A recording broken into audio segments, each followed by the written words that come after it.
If you have a paranormal experience that you would like to discuss on the show, please email us at paranormal.insight.podcast@gmail.com.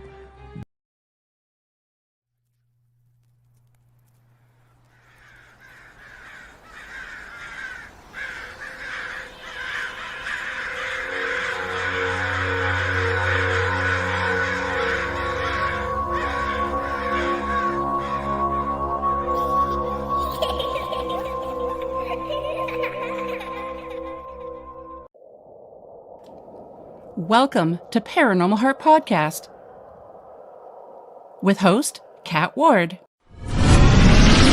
This is the United Public Radio Network, 107.7 FM in New Orleans and 105.3 in the Gulf Coast. Hi, and thank you all for joining us today. We are broadcasting live on the United Public Radio Network and the UFO Paranormal Radio Network, 105.3 on the Gulf Coast and 107.7 FM in New Orleans.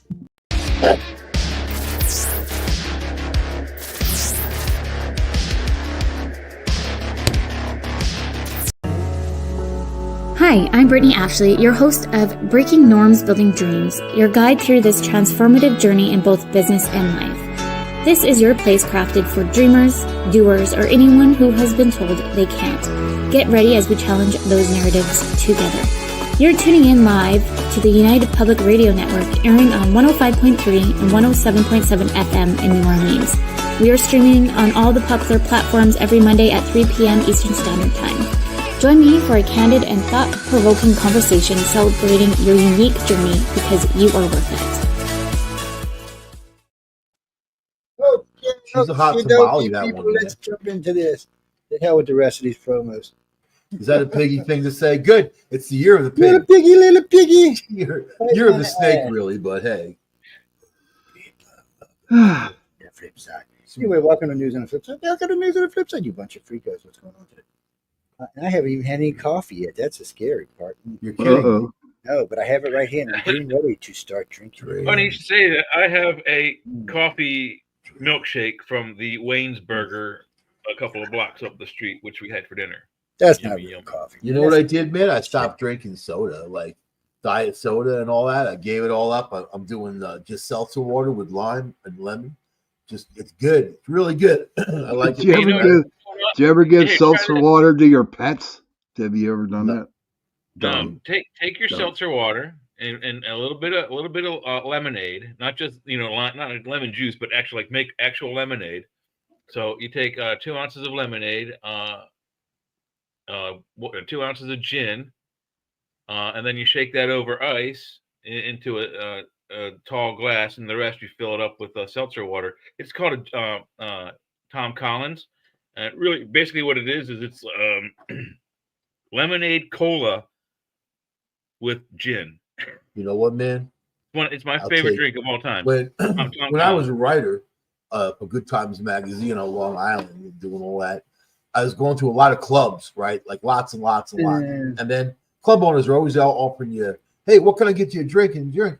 And I used to say, no, I don't drink, And then I was talking to a friend. They were like, it's kind of rude. You're in their club and, you're working, but they want a good review and they think that they can do something nice for you. I'm like, all right.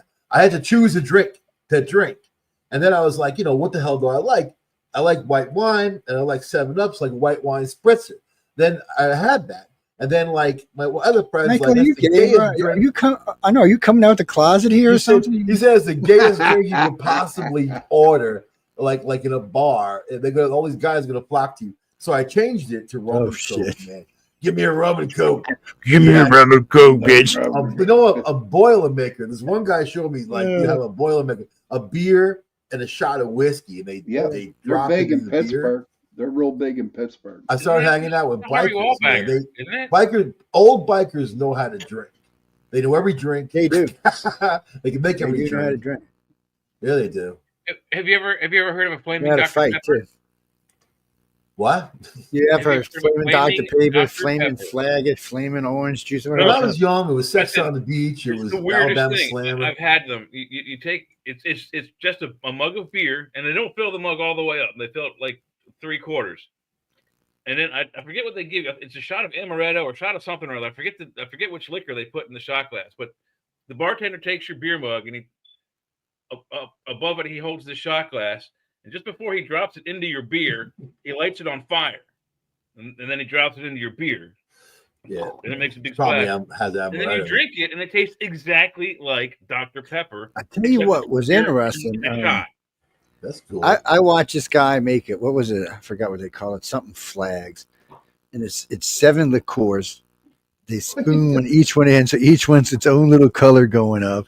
It's cool looking. I've seen those. Those are awesome. That's one of my specialties. And then the top one is Everclear, so they just light it on fire. Uh-huh. Yeah. This biker dude told me that if you have a toasted almond, drink a toasted almond before you start drinking, that you'll never get sick. You know, and that's like Kahlua and amaretto or whatever. I mean, like all mixed together. It's good. It's a tasty drink. I think it just coats your stomach. So one of the first most potent drinks I ever attempted to down, and I successfully the first evening finished 2 of them. Basically, it was a 16-ounce beer mug with a handle like you normally put a beer in, and it's what they called a stoplight watermelon. So the bottom layer was red liquor, green liquor. The middle layer was yellow, and the top was red. I had one of those. Yeah. Yeah, it tasted exactly like watermelon. Like watermelon liquor, watermelon water. I like how they can separate them. We got to get to real news though, instead of liquor news. Yeah. Well, I was going to say it's a good segue into these plane crashes. Was alcohol a major factor in these? I mean, 2 plane crashes in 2 days.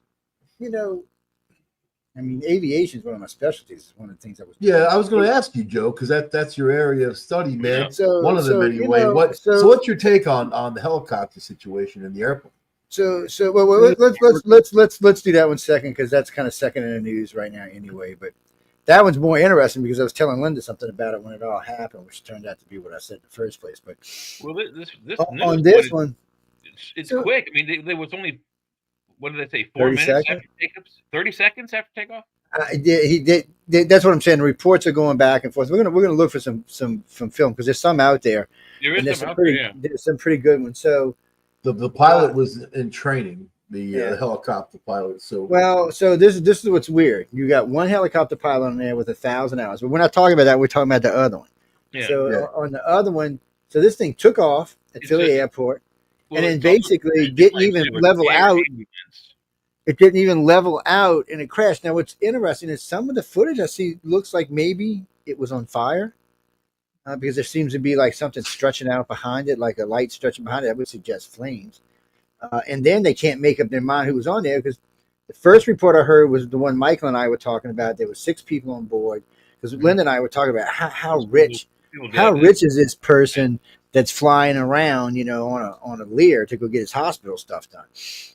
No, it was a donated flight for kids, so they're flying kids to the hospital. Well, they said there was only 6 people. They said there was the 2 pilots, the 2 doctors, 1 person, and 1 patient. That's what they said. Yeah. And then later on, we were watching Fox. We were watching MSNBC, and then CBS, and then Fox. And then all of a sudden they came out and said, no, the FAA said there was only 2 people, and it was headed for Minnesota. It was like, okay, well, that's a big change. Well, what the hell happened here? Did the FAA get it wrong? Did Governor Shapiro get it wrong? Who got it wrong? Somebody got it wrong. So we're still waiting for that to clear up. But when you look at it, so I was on Newsmax, across all the news stations, and the boy goes, well, it kind of looked like a missile. Yeah, it did. I saw the video.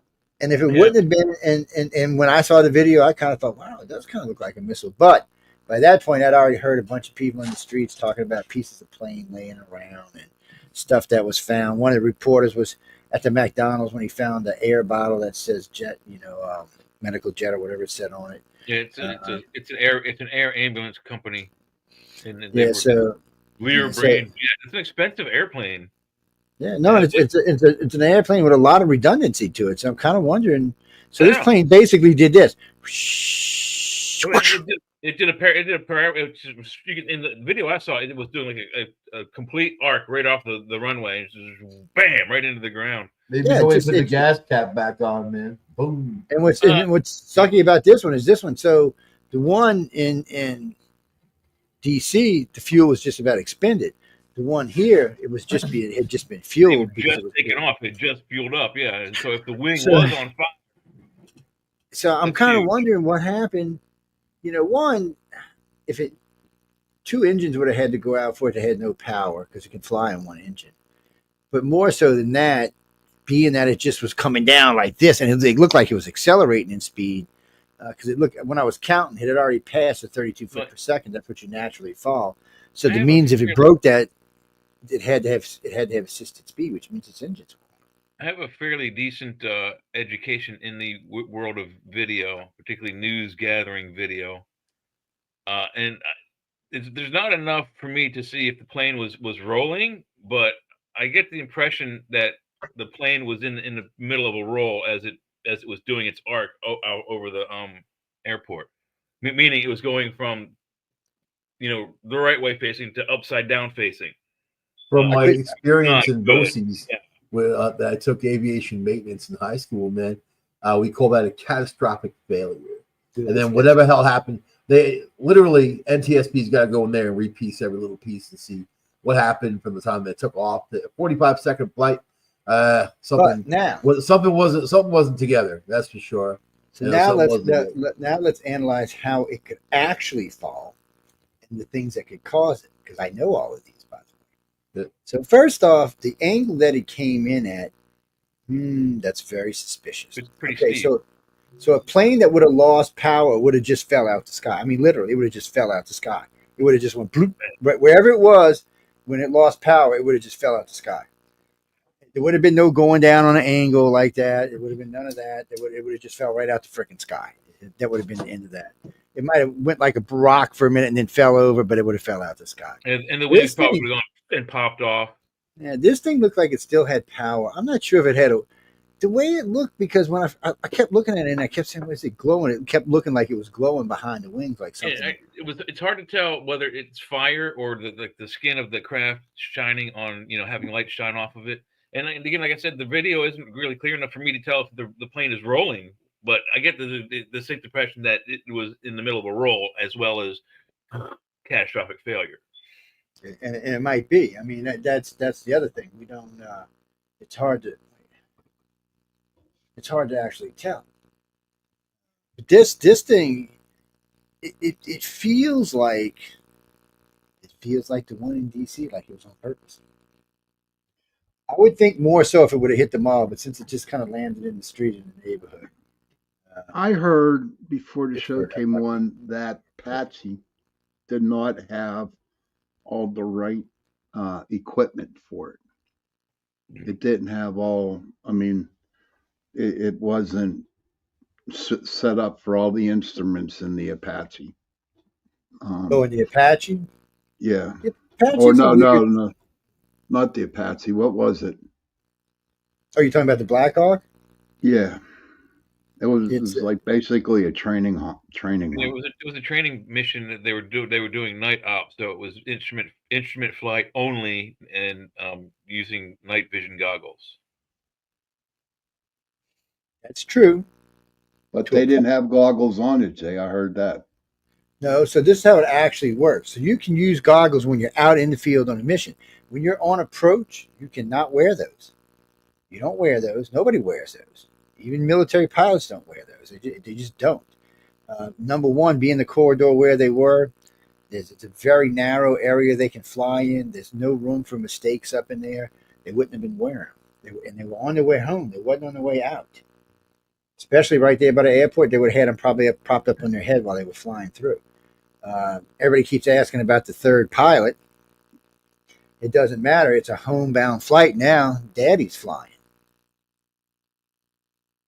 He's the captain. He's the pilot. He's got 1,000 hours in this particular area. Shouldn't even been a thing for him. How this helicopter was higher than it. So the first thing I told Linda when we seen this thing is the helicopter's out of position. It should never be at the same height of this plane. There's just no way this plane's on approach for landing it. So this plane's probably somewhere between 300 and 500 feet. Turned out to be at 400 feet. The helicopter should have been around 2. And it should have seen it. There's just no way this Nighthawk. I know they said they had the warning devices turned off, and they're not low to the ground. They run the warning devices turned off because too many things set them off. Well, they need to fix that. But for 3 trained military pilots, not to see a jet in front of them when you have your tail lights running, your port and starboard lights running, and your headlights on, I just don't even fucking believe that. You're not going to sell that to me. No way. I was on a fucking carrier. That's not the way it works. He flew right at him, man. Flew right at him. It looks like he was flying directly at him intentionally. Yeah. And what got me is he didn't slow down. The plane didn't slow down. The plane could have dove down. The helicopter could have dove up. This was easily getting around. Did the plane see the helicopter? You think it would have been I don't right? think the plane did. You think it would have picked up? The plane should have picked it up, but you hear the air traffic controller telling the fucking helicopter pilot, "Don't you see the plane?" But that's where whatever was fucked up. It should have said, "No, bring yourself up immediately. Raise yourself up to this altitude." It could have. The Blackhawks respond pretty decent. At 200 miles an hour, could have easily popped itself over. And even if it by some fucked up way caught the tail of that plane, the plane still would have probably made a decent landing, or at least it messed up, but people would have lived, and the people in the helicopter would have lived. So this was definitely preventable. It's just somebody somewhere wasn't paying attention. How about this? Number one, they shouldn't have had any training mission near any busy airport like Dulles Airport, Reagan International, or JFK, or any place that has all that heavy aircraft. I grew up in that area. We've had nothing but I lived there for 20 some years. All through the 80s and early 90s, they had that I think it was called the Osprey. It looked like an airplane / helicopter, not a fixed wing and not a helicopter. It had 2 wings, 2 proper wings, and 2 prop engines, but it could rotate its wings so the prop engines went like that. So it could they're take awesome off vertically, or it could take off regular. Right? It's a pretty cool thing. And the Marines were wanting to use it, and let's see who else. And I think the Navy and the Army wanted it. But in any event, they were testing it over the Potomac River, like right near where people hang out and fish and canoe and boat, and on the weekends have all kinds of fun out there in the river. And they're testing these things, and they're falling out of the sky and exploding, killing Marines all throughout the 80s and 90s. And people have complained about. But people. So okay, let's get this straight. All of that belongs to the U.S. government. Yes. Because the government allows you to go on the Potomac River, they're being nice. They do not have to. That is their territory. So that the Reagan base used to be a military base. The airport used to be a military base, and you got the Pentagon right there. You got every kind of military thing around. So they're going to be military flights. Plus, you got the president's military helicopter. Yeah, military flights, but training. That's well, no, they weren't. That's what I'm saying. They weren't training. That wasn't. They were on their way home. They say a training flight, and it was a training flight when it was out. The pilot was training. He was on a training mission. So no, on the way back. You don't. Let's examine the other end of it. The FAA, who just today they announced that they're fighting 1,000 lawsuits and DEI policy. They subjectively did not hire white people, only people of color. That's what they focused on, and they said that they were very understaffed. And that night of that crash, one guy was doing a job for 2 people. So you know what? That's a big failure. It's funny that Trump went in there and he said the FAA is a failure because of all these policies. And then here they come. I don't care who you hire, what color, what religion. They should be hired on their merit for performance, not because of skin color or religion or whatever the hell you say. That there's a job for everybody. They don't need a job like that. If you say, okay, we just need to put a certain type. It doesn't matter if they can do the job. An air traffic controller position is not an entry level job. You have to have. It's also a hard job. I've known air traffic controllers, man. Stressful job. That's a job you're not going to get without on the job training and skill. And so you have to start at the bottom, like in the mailroom of the airport. But you can't undo it. It happened. What can you do? I mean, how do you avoid it in the future? I don't think you can. I think that these situations can happen. I think didn't he sign an executive order directly after that to the effect of removing DEI, or was it before the fact? Oh yeah, that was before. DEI is gone, and now they're telling American corporations that it's racist policy, and then they need to stop it. You know what I mean? So,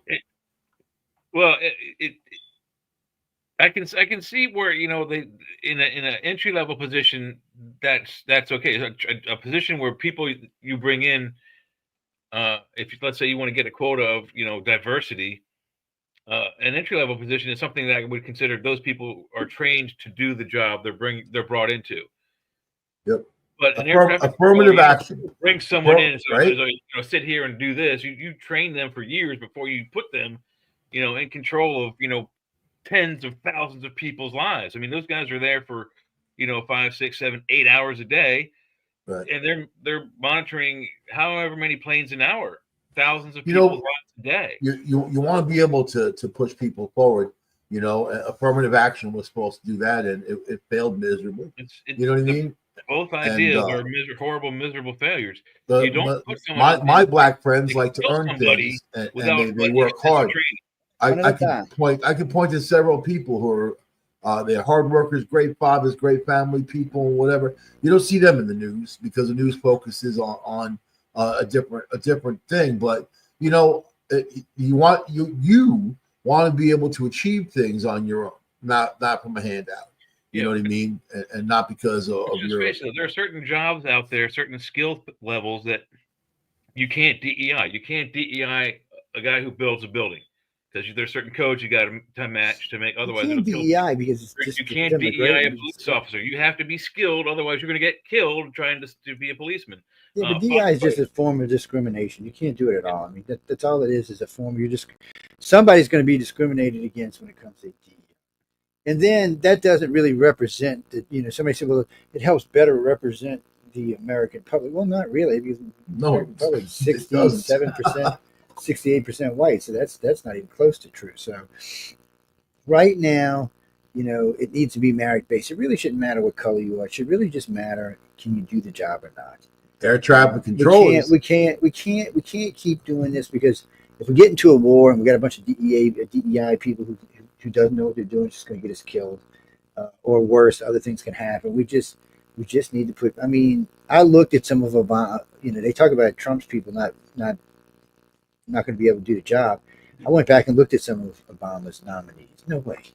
They had no business being anywhere where they were. And then the person in charge of health, I mean, that thing was scary. I'm not even sure what it was.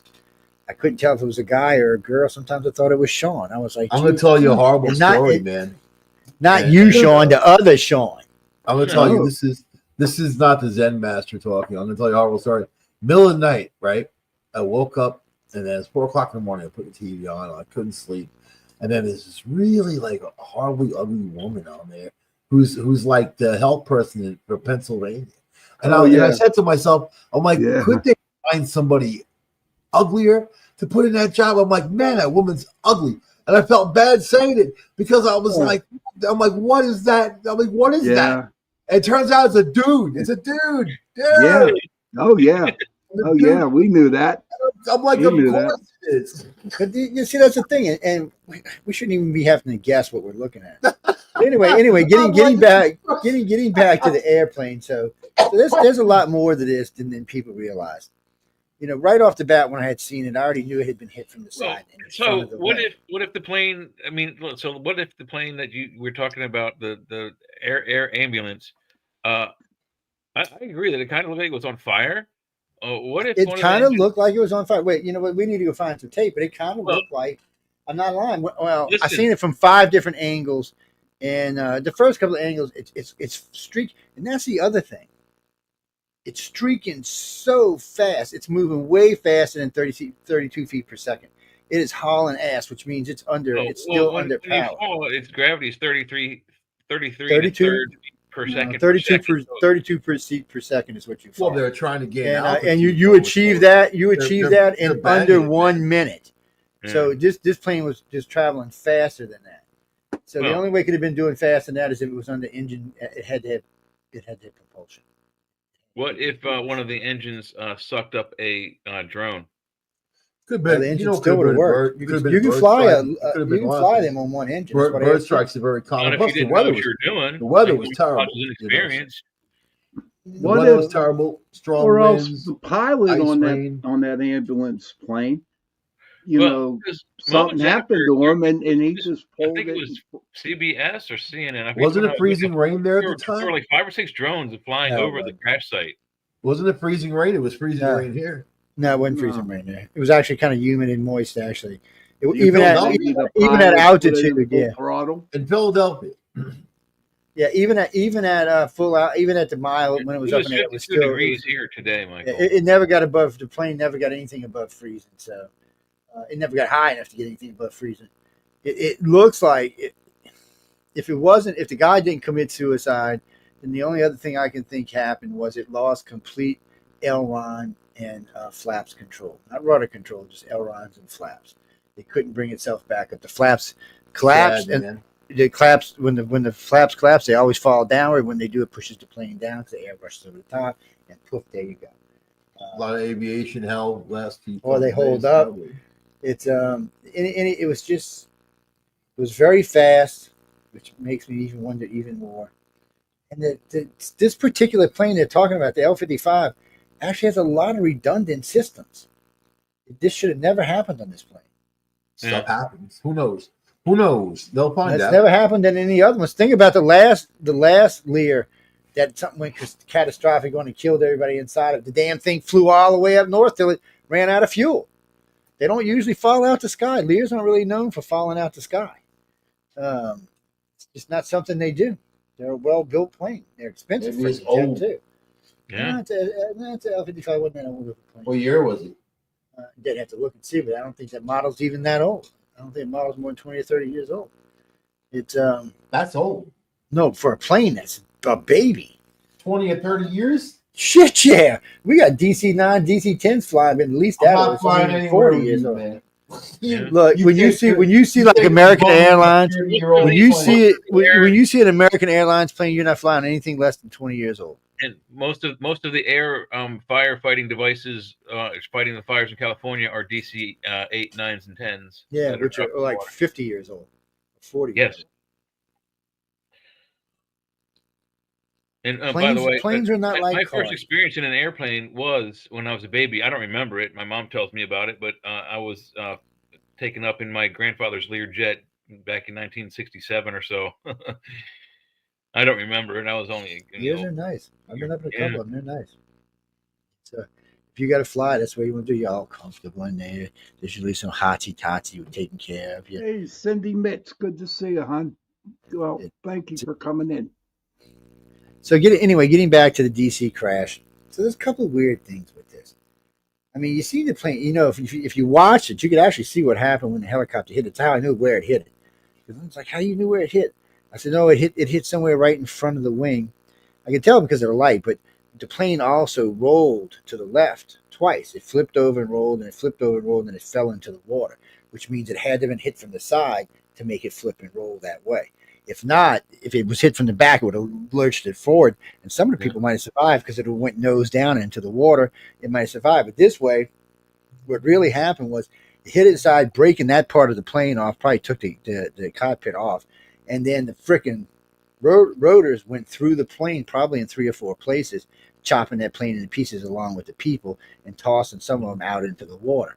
That's probably what actually happened. That's why nobody survived that flight, because it really wasn't that high that it wasn't a chance that somebody could have survived. Being the way the plane, but being the way the plane hit the water, that was it. Well, the plane was in the landing approach, so it was slowing down too. It was. I figure it was somewhere 150 knots, 160 knots. What is that? About 170 miles an hour. On approach, it's just slowing down. It gets down to 150, and the wheels touch down. Yeah. Really terrible, man. Aviation my whole life, baby. There was all these duck hunters in the plane, and I thought, like, the irony of it. You know what I mean? Like, here they are, like, all unsuspecting, and they're getting blown up in the sky. But I really feel bad for those skaters, man. I feel bad for all. A lot of people died. Just 67 people, and what? 14 skaters died. It's not something that had to happen. It's needless. Yeah. It was an accident that should have never happened. That accident was definitely definitely avoidable. Now, this one we're talking about in Philly, I don't know until we know what goes on. Who knows? But I gotta tell you, man, It could have been equipment failure. Even this one in DC kind of looks intentional. It just looks like the guy. It looks like the guy just flew right into it on purpose because he never slowed down. Like, screw it, we're going through. Do you think that because Trump is on the trans, getting him out of the military? But anyway, you think it was some kind of weird move? So let's backtrack. Where is this plane from? I don't think it was like that. You know what I think? I think that the pilot who was training with all the rest of them were looking down at the lights of DC because it's such an amazing, awe-inspiring view.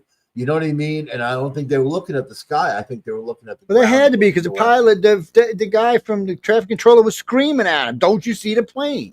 Were they talking dialogue? Were they talking about? Yeah, the guy said, "Yes, I see the plane." He was saying the one that was taken off, not the maybe he was just lying. He planned on crashing into this fucking plane. Well, the point I was trying to make earlier is that I've flown in and out of that airport. There is far too much commercial and passenger airline traffic leaving that airport in DC for there to be busy area, man. Yeah, it's very busy in the sky. There's 3 airports around here that just BWI is not too far away either, but you also got Dulles, which is over in Virginia. Guys, these airports are like constantly moving. Only until like 11 o'clock at night, there's planes constantly going, and even after 11 o'clock, it's only commercial traffic. There's no passenger traffic after that time. At those airports, so there really shouldn't be any military training stuff in those lanes. I'm gonna reiterate this again. They're not allowed to train in that area. They were just flying back to the base. No. They have to. Their base is right there. They got a base on each side of the airport. Unfortunately, the airport used to be a base.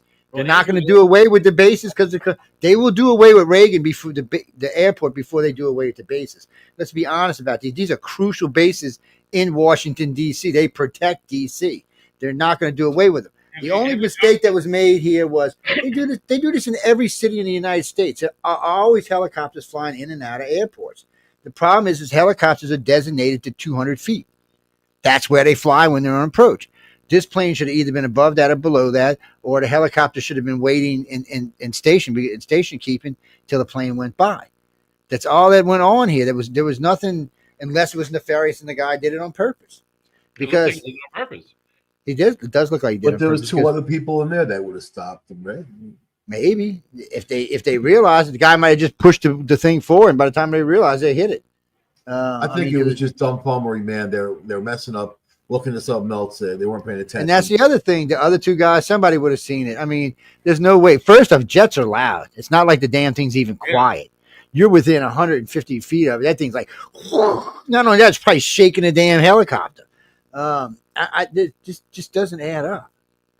The only way this would have happened, and really and truly, is if this guy just wanted to bite the big one.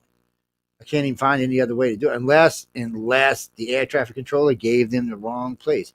But not only he was at the wrong speed and the wrong track and the wrong height. That's impossible for a military. Even a rookie military pilot wouldn't make that mistake. Yeah. They just don't do that. I've worked with too many pilots, man. It's not things they do. And if anybody was that inept, they would have never got to fly on the damn thing in the first place. It's just something about this whole thing. And then but that's why I was asking, where did it come from? This plane flew out of Wichita, Kansas. Yes. Okay? It's only been flying for a year. The reason I bring that up is Kansas right now has 70 dead people from tuberculosis and 170 infected people. It's the biggest infected tuberculosis they've seen in the nation. Yeah, it's a huge TB outbreak.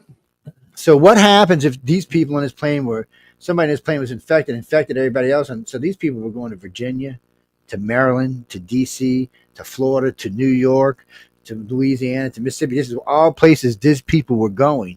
If that was true, the country would have been infected and we'd have had a major outbreak on our hands. I'm not buying it.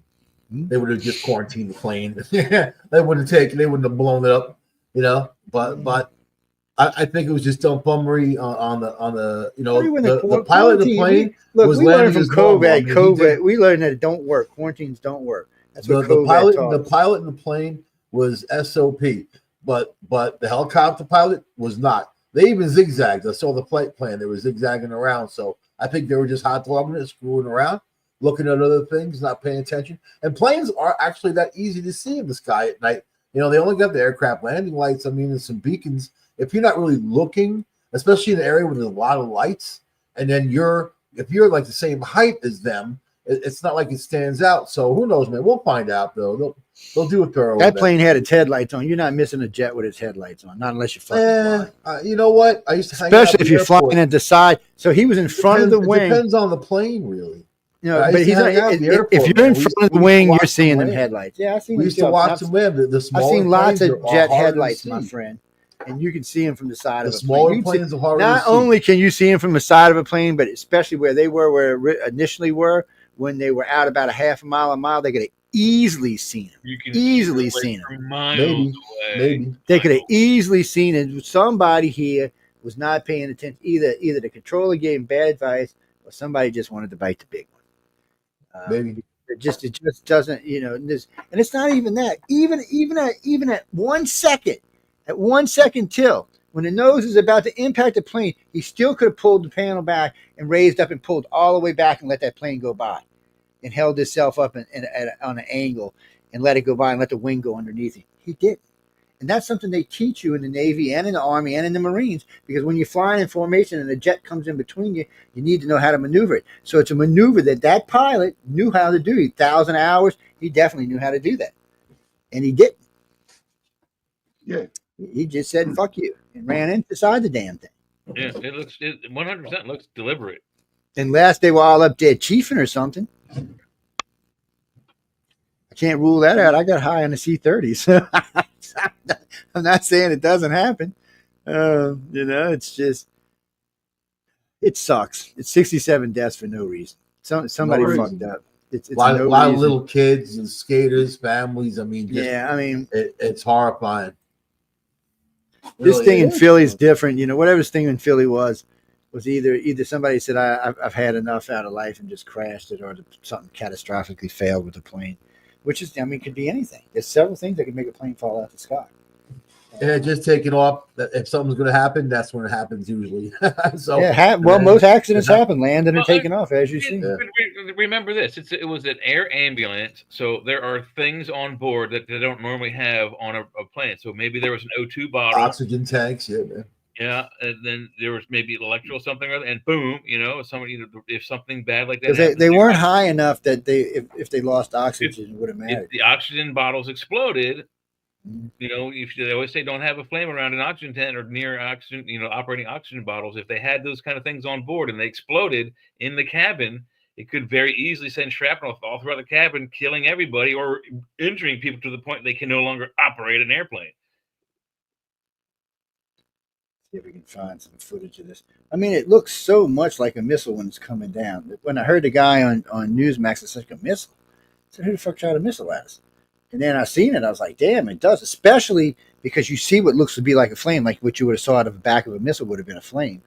But then I heard the people that had been walking through the neighborhood, and they said they had seen bits and pieces of the jet here and there. So I said, well, that pretty much says that. And let's see, so this one's saying, this one was saying what we were talking, Mike and I were talking about originally with the 6 people.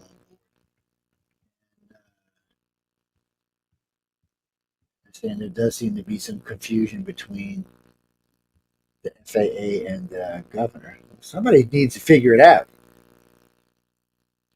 Really, make up your minds. One of you need to take responsibility and say this is exactly what happened.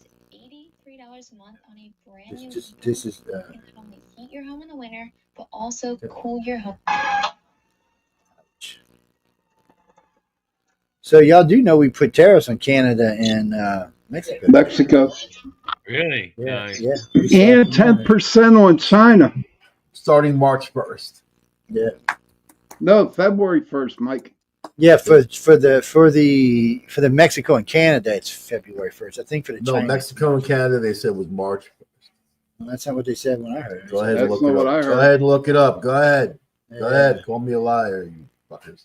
I'm just telling you what the moon said, man. You look, don't You hate me. guys I are busy can't help. doing shit. I'm He's- not. he's fucking- I got time to see stuff sometimes. I work crazy out. Man, I keep 10 news channels on all the time, man. I'm awake when stuff happens. I watch all them assholes, see who's lying, who's telling the truth. People, you know what? I'll tell you who's the something. biggest scam? People change their tune by morning. I remember right before 9/11, 2 weeks to Saddam Hussein said that people were going to attack New York City in 2 weeks, and then those buildings were going to crumble.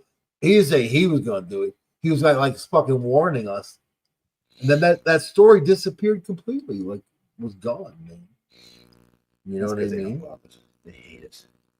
But tariffs made Here we this go. country rich, man. All You right. know what I mean? All right, Michael, So- here you go, buddy. Let me get this on here for you. So what's the chances that we'll get rid of This says income Trump tax? tariffs on Canada, Mexico, and China begin Saturday. Yeah, I guess said he it was gonna. bumped it up a month. Yeah.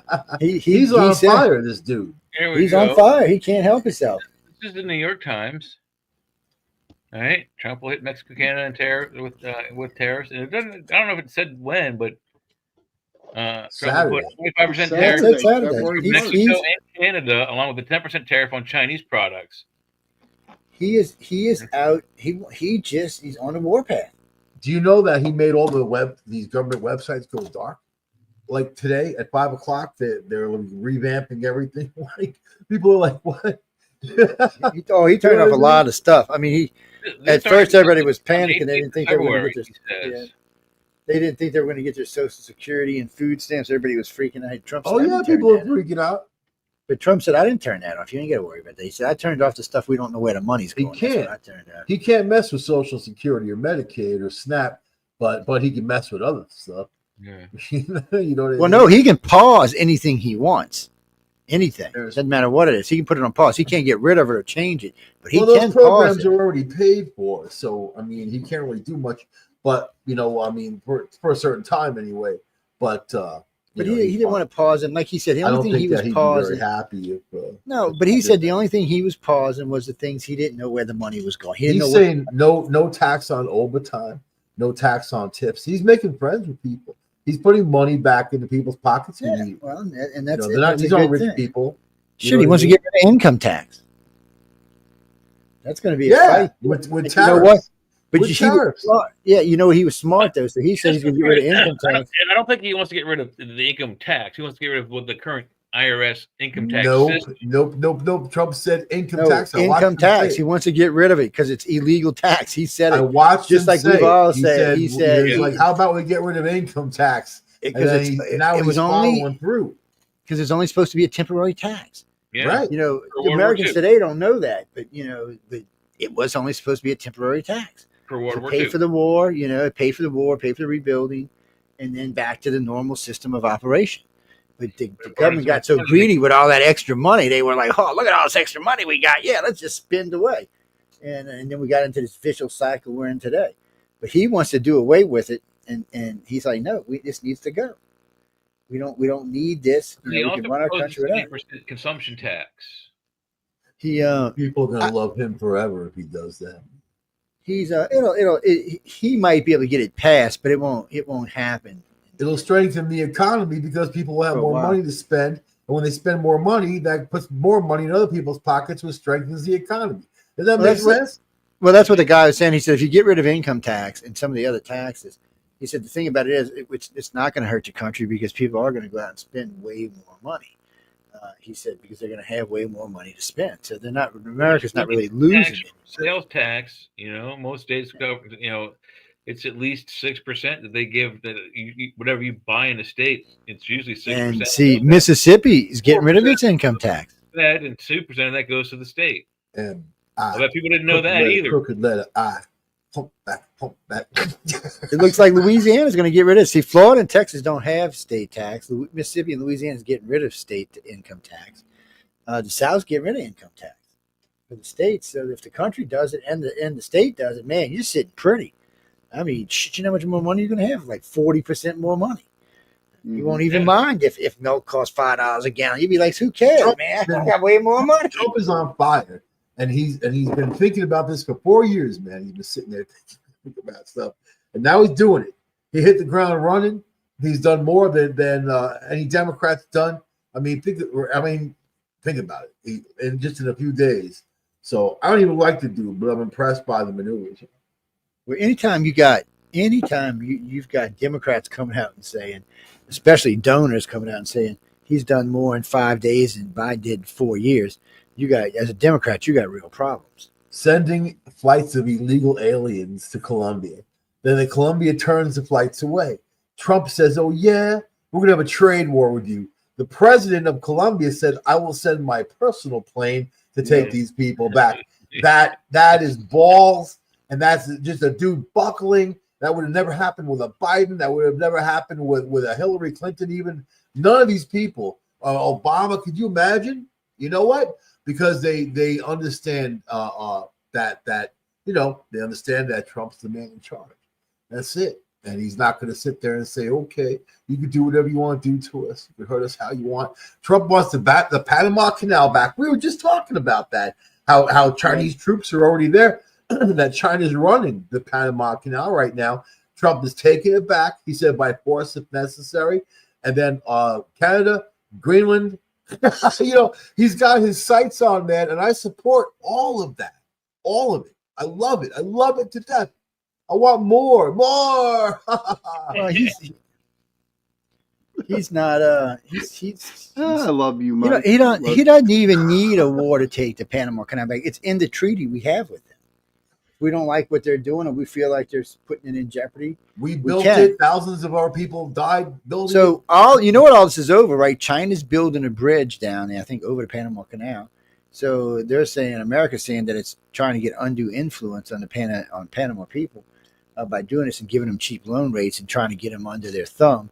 So the U.S. doesn't want it there. Plus, the U.S. is bitching that it's going over the canal, and somebody can blow it up and block the canal. So it's looking like the U.S. can go back and take it back anytime they want. I mean, we never even charged them for it. So thank God we have a leader who's a businessman who's got balls. That's all I'm going to say, man. Good night, Irene. Trump should go and say, well, you know what? We never received the dollar.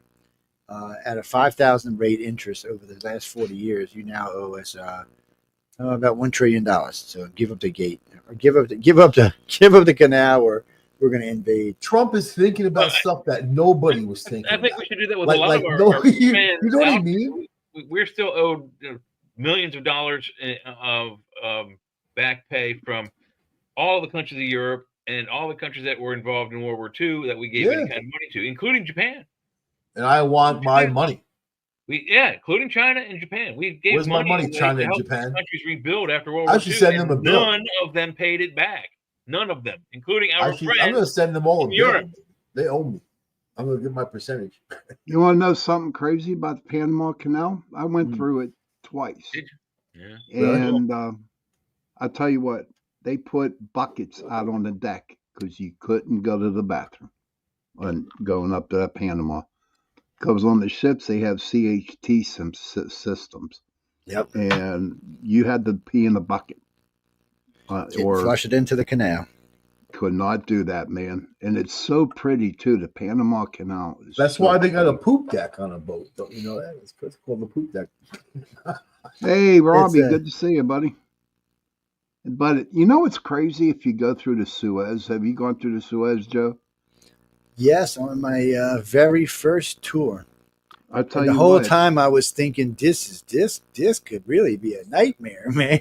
I mean, come on, you could turn the carrier sideways and it would block the whole canal. Right. So going through the Suez, and I was on the carrier. It is so narrow, right, that you could actually jump off the carrier and land in sand. You know, you would could. not. Yeah, it's so close. And then when you're going down at night, you got Egypt and you got the other ones on the other side. And you can actually see their military at night with all the fires and all the bases that they got going on. Oh, yeah. This is kind of scary going through that damn thing. That's good. It really was, man. It's not like the Panama Canal. It's all nice. No. Suez is one of those things that, it's built out of desperation. But we got to go to break, guys and girls, so we're going to be back in a few minutes. Somebody said, and there is a song in private chat, I think. For we got one already queued up. But we'll probably use it next time. This is somebody sent me JoJo. I actually like the JoJo song. I do. It's a little. laid back, but it's crowd, it's a little laid back. But we're gonna put it on. You got a couple of songs, you got a couple of breaks, got a couple of little promos coming through. We'll be back in about 8 minutes. Go out, get you some coffee, get a snack, slap your old man around. I don't know, something interesting like that. Yeah, something that makes you happy, people. Okay, I mean, really, life is short. You got to enjoy yourself. I mean, really, you can't go through life in a short manner. So anyway, we're going to cue this up, turn up the volume, hit the button, and here we go.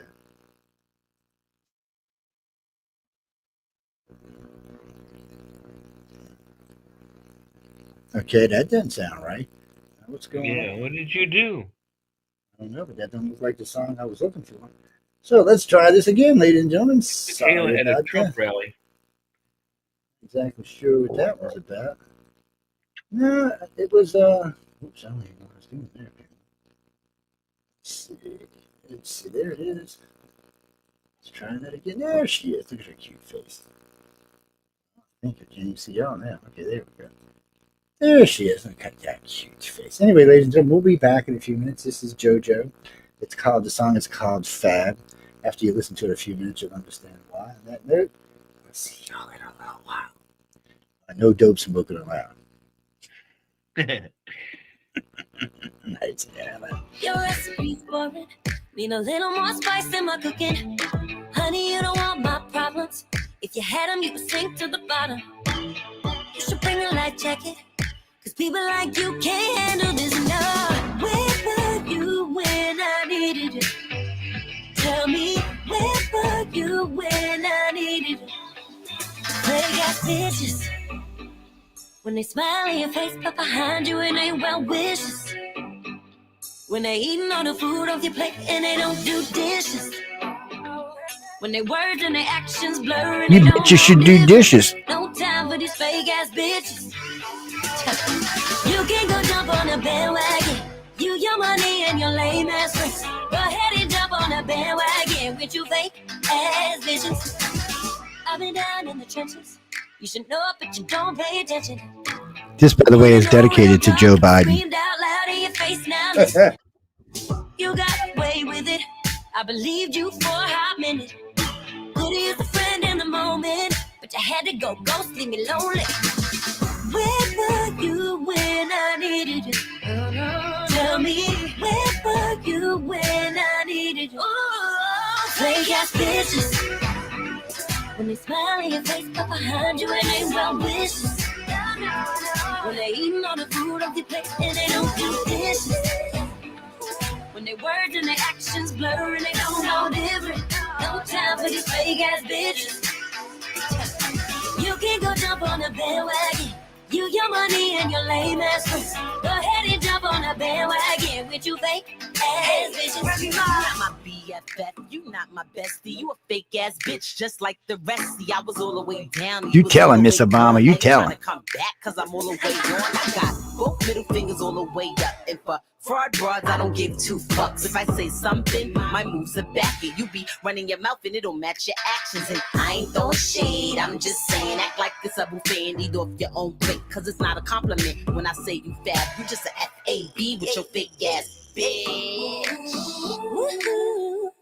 I've had a hand for the real ones. Put it down, had my back since day one. Never hear about them throwing no shade now. So if you one of us stand up, tired of the gossip, think you're had enough. Don't worry about the middle fingers up to these fake ass bitches. When they smile in your face, but behind you it ain't well wishes. When they eating all the food off your plate and they don't do dishes. When their words and their actions blur and they don't know different. No time for these fake ass bitches. You can go jump on the bandwagon. You, your money, and your lame ass friends. Go ahead and jump on the bandwagon with you fake ass bitches. With your bitch ass. With your bitch ass.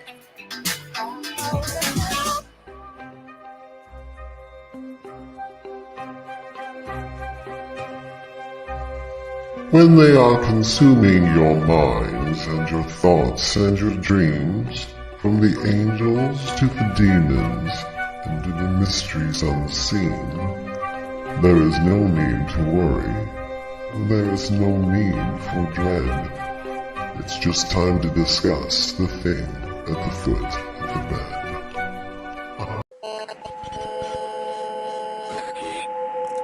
What's out there? What creates the shadows in the corners or the creatures of the dark? Who are those on the other side? What do they have to say? This is the Gateway Podcast. This is not your normal style of paranormal talk radio. Brought to you live from United Public Radio Network, 107.7 FM New Orleans.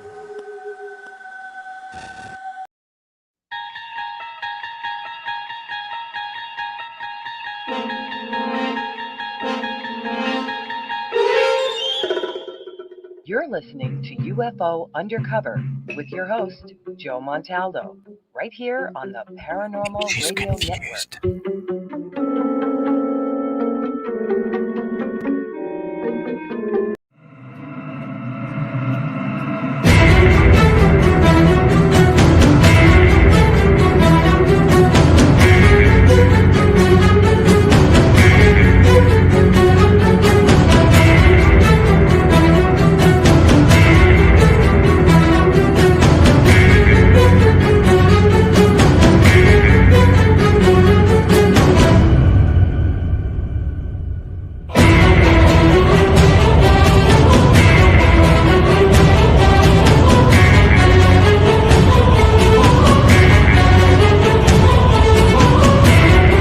Welcome to Negotiating Happiness, the show that helps you find happiness, success, and balance in your work and life. I'm Adriana Fiestra, your host for this journey into entrepreneurship and personal growth. We're broadcasting live on 107.7 and 105.3 FM in New Orleans as part of the United Public Radio Network. We explore the latest strategies, insights, and stories from successful entrepreneurs and experts. From managing stress to building a thriving business, we've got you covered.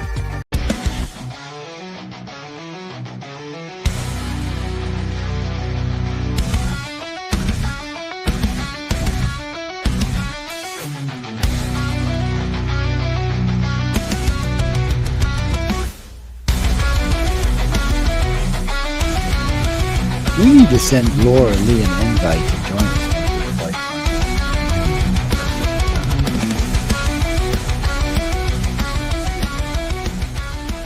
That'd be cool. She get into it. This is the United Public Radio Network, 107.7 FM in New Orleans and 105.3 in the Gulf Coast. UPRN talkradio.com. SO. Yeah.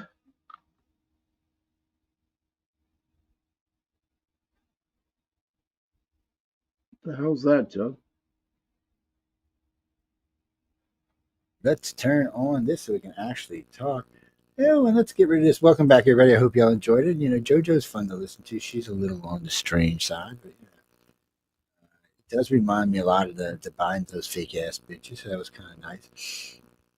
For anybody who's been looking for one of our other pages that they just took it down, the company that did, I'm not going to get into any names because they're already on my ass about other stuff. So now the plot thickens, man. Army refuses to identify female Black Hawk pilot killed in DC Court. Fine. Yep, and they were twice as high as they should have. Yes, they're definitely twice as high as they should have been. Yeah. There ain't even no ifs, ands, or buts about that. Somebody screwed the poopy on that one. Why or who? That's anybody's best guess yet, but somebody definitely did the boo-boo on that. The plot thickens. Yeah, that plane in Philly, that does look like a missile hitting the ground, doesn't it, man? All you see is that little beam of light coming right down. It's crazy the way it did it, the way it popped down. You're looking at it going, yeah. I'm like, I mean, honestly, if it wouldn't have been for the other witnesses, I would still think, wow, what the hell was that? Yeah, I would be having an issue with it all the way around. Came out fast, man. I mean, like, whew, full speed, dude. But they seem to have witnesses that have seen the things. I'm going to leave it alone. But into the ground at that angle, you would think that had to be some kind of, unless it was a total no control, nothing, and you're going full speed. You can't back down. You can't, slow your engines down. I mean, nothing. I mean, that just looks so like. let's walk it through. So he takes off. He's still on ascent. So his engines are pretty much 2/3 thrust. He's on an angle, pitching up like this, going up. Because he's so something happens. I don't think it was the engines. I think the engines were still running. I think whatever it was dropped him. More than likely, he lost aileron and flip. He probably lost hydraulics, or if it's fly-by-wire, he lost the fly-by-wire connection. Something happened, though, and it seems like he lost his flaps, though, because the plane just kind of nosed over and then went down. It just bothers me that it came down on an angle, because generally if a plane noses over, it'll nose all the way over. Sometimes it'll even flip, but it should have been coming down. For it to come down on that angle, looks like somebody was still holding control of it. It's like full throttle into the ground. That's what it looks like. It does look like full throttle into the ground. The plane was definitely not just falling out of the sky. There's no doubt about that. That was moving. I mean, it was moving. I mean, you can look at it and tell this isn't just falling out the sky. No, man, that thing was moving. If you jump out of an airplane and you're falling, okay, you're going to fall for so long, and then you can't go any faster than that. As fast as you can go. You're going to meet if you have engine failure. It's going to slow you down. I mean, anything will slow you down, really. If you have any failure, you know what I mean? I mean, that was just bizarre. Just watching it happen is bizarre. This was just weird. It's not that he wouldn't have fell out the sky fast. I mean, even at normal formal rate, it's pretty quick. This isn't fast. This was like this was cruising. Full throttle into the ground. It looks like his engines were still on whatever throttle they were set on for going up. Because he was at 1,200 feet, which means he still had another 20,000 feet to climb. So he was on full thrust pretty much. Something just happened. I don't know if he did it. Maybe he knew there was a mall there, or she. I'm saying he, it could have been a she, as far as I know, and just flipped it down. Maybe something blew up inside of it, and there was nobody alive, and the ship just kind of went down. It was still in control of itself, but once it was flipped, the rudder's not after 45 seconds from the airport. You think he could have turned it around if he had any kind of control and land? I mean, you have to think that unless he was shot down, it has to be mechanical failure.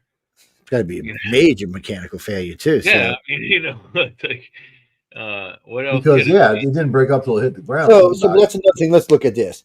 So if it's hydraulic based, which we can go look and see if it's hydraulic or fly-by-wire, but either way, there tends to be at least two other systems. So there's three systems. There's two redundants and the primary system. The reason they do that is because shit breaks, shit goes wrong, things break out. I don't know, like now if it was hydraulic and it lost all its fluid, it still should have been somewhat flyable like a rock, I guess. Michelle's in the chat room. It's I can't even see the chat room. Where am I at? Even a bird strike, you wouldn't come down that fast. Hi, Michelle. It wouldn't have came down like that. It is something. There's some funky monkey stuff going on with that. I'm not sure what it was. I think somebody said they seen some Canadian witch dancing naked out in the moonlight and it crashed afterwards. I'm not sure. I'm only going by rumors. These days the rumors are pretty harsh out there, so you gotta watch out. Do you know any Canadian witches, Joe? Who, me personally, I know several, so we're not going to get into that topic either because I know several. Why do you think Trudeau's having so much trouble these days? You can't figure out what's going on in his life. That's why. What is it, Ginger? Very to get a guy to wear pink shorts in public. That NTSB is shorts, tight you know that. Mm-hmm. The NTSB is going to be very busy. They are, and are they going to be honest? Is that what's going to happen? You got to take pieces of that plane and try to put it together. Oh my God, man! They're already saying we're not going to hear final reports on these things for at least up to a year. For the final they said for the one in DC, they'll have the preliminary report in a month. That'll give us a basic idea of what was going on. But if it was a suicide thing, they're not going to tell us. Why would they? It's because they have in the past. We've had a couple. Remember, people forget. We've had a couple of bases where people have freaked out. We had the one guy shot up the base. Where was it? In Oklahoma somewhere. And then happens all the time. another guy from the same base went and did some other crazy stuff and killed some people. They had the same psychologist, who, by the way, was an Arab, which was also weird. And then he committed suicide or something. And then they had some other ones at another base. So I'm not ruling anything out here. You know, I just, that helicopter the night before last, when I watched it flying, I was, to me, that looked like somebody who did that on purpose. I've watched too many helicopters. Should have seen him land on the aircraft carrier when it was rolling and pitching. Well, he also doesn't have his running lamps on, if I'm not mistaken. Yeah, everybody was lit up. Both the planes and the helicopter was lit up. I didn't see any flashing lights on the helicopter, though. But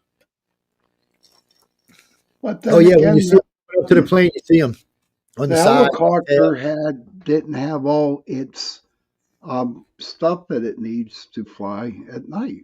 There was hardly any equipment at all in that helicopter. Well, the helicopters don't really need a lot of equipment to fly at night. You're only flying at 200 feet, so you can see the ground. Right. You don't really need a bunch of equipment. I mean, you're flying over stuff, and if you know the area, like somebody on this helicopter did for sure, they wouldn't have been allowed to fly through that corridor. So you have to remember something about this area. First, in order to fly here, you have to have X amount of training.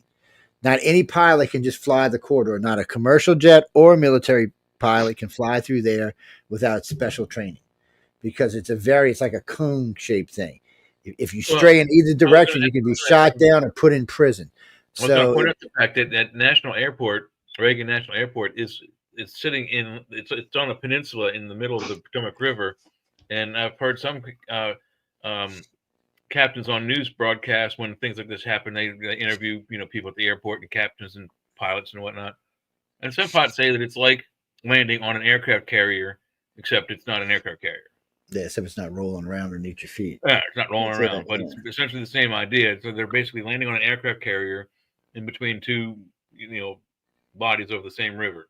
And then they closed one of the runways. They used to have 3, but it passes over 2 very important buildings when they're coming in and going out. So they said, no, you can't fly on that one. We're not going to have that going on, especially after 9/11. I'm really surprised they didn't close it after 9/11, being where it's at. I really am. Yeah, you can see, if you're on, I believe it's the left side of the airplane, and you're heading anywhere north or south.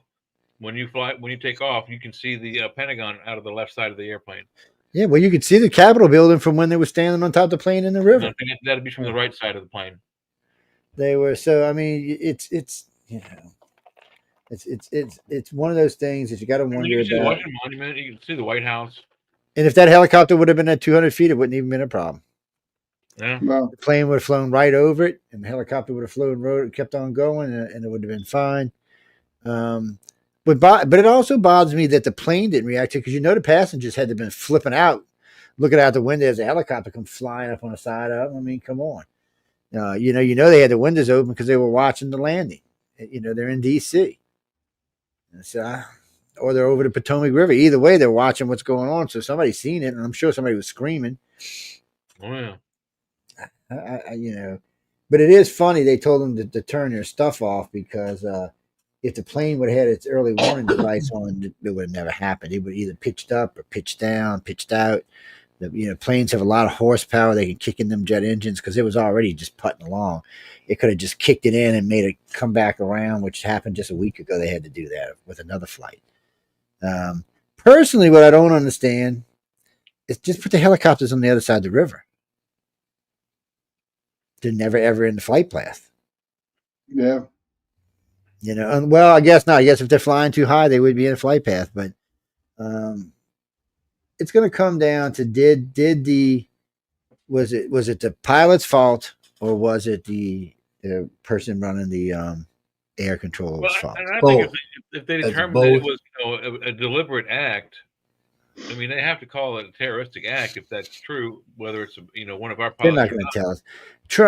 Under Trump, I don't know if we're going to get those kind of things. Maybe. I mean, if they think it's going to benefit what they're doing, if they can put it as an Arab or a DEI this thing. Is Biden's lack of training. This is cut funding to training. Yeah. I mean, there's a whole bunch of isms that led to this.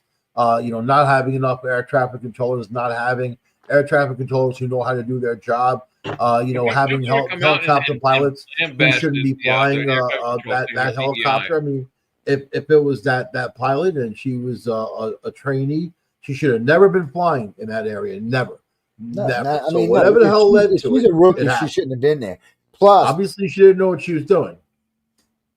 Plus, in all military training missions, so you fly second seat while you're training until it comes a time where you pass enough tests and enough BS that they say, okay, you don't have to fly second seat anymore. You can fly first seat, but you're still the airplane itself. It's probably hard to see because it came from the right hand side, like broadside. You know what I mean? Like, well, no, it wouldn't have been that hard to see because you would have seen the headlight in the front, but more than that, the Black Hawk, hard to see the helicopter for the pilot because the airplane. Yeah, he would, because the helicopter hit behind the cockpit, so he probably wouldn't have seen it. The only time he'd have seen that helicopter is if he was going by, and I guarantee you, he figured, oh no, he's going underneath us because they're dark. Those helicopters too, they're dark. Yeah, because there was only 3. All I seen on the helicopter was 3 lights or 4 lights. It was 2 tail lights and 2 side lights. I didn't see anything other than that. I didn't see any headlights or anything because they weren't on approach. You only got to put headlights on when you're getting ready to land, or off. That's the only time they got to be on. So, and that's how you can tell. And it is an argument that he was looking at the plane above him, which would have been he would have been below, but he had to know he was out of at the wrong altitude. I mean, they have altimeters on and that's standard equipment on any plane or any helicopter. That's just like your gas needle on your car, man. It's definitely one of them on there. And I think this is just another brimming example of the failure of democratic policy. I think that all these things can lead to disasters. They never take responsibility for the things that they do and not do. You know what I mean? But you can't cut cops. You can't cut fire. You can't cut training. You just can't do it. And when you do it, it leads to disaster. And these last couple of weeks, we've seen so many different disasters created by these terrible policies. But I got a weird queer question for you. Queer? Checked it. Yes, it's a queer question. So the other day I decided I got this hair at my ass. So I'm going to look at something. So I went and looked at the Republican presidents and how many of them had some kind of disaster in their first couple of months. Pretty much every one of them, by the way, including Reagan and a whole bunch of them. But then I went back and looked at Democrat presidents and seen how many of them actually had disasters in their first even year. There wasn't none. I mean, it was that's why I said it's queer. It's just because they hand over the disaster to the next. And then you know what? It's your problem now, asshole. Yeah, I got you. I'm not a lover of Bush, but when he took over, it was Bill Clinton who was with the Osama bin Laden thing and all that. And then their policies of laying off of bin Laden. There was a lot that went on there. But Bush too. Bush also wasn't paying attention when he got it. They got broadsided because he didn't. They didn't think. I mean, even though they had the information. They have the information. They were talking about Condoleezza Rice. Have the information. Now she says she doesn't. Don't mention her name, man. It makes me all bothered and stuff. Don't do that. She doesn't recall. Of course, the chills and shit, man. Stop it, Michael. Fact of the matter is, it happened. It happened. It shouldn't have happened. It was preventable. It was avoidable. We were warned. Mossad warned us. Other people warned us too. But egos prevailed, don't they? And I think that I don't know. It just a lot of weird things happen. 9/11's got a lot of weird stuff around it and happened before, and the Patriot Act and all that happened. And I'll tell you, there was a lot of weird stuff that went on. Not conspiracy. I'm not going to be a conspiracy nut. I'm saying because of the disaster, people cashed in. You know what I mean? They cashed in. So they got it lit up. Here's the video of the helicopter crash. So I think it loops around. So let's take a look at it real quick.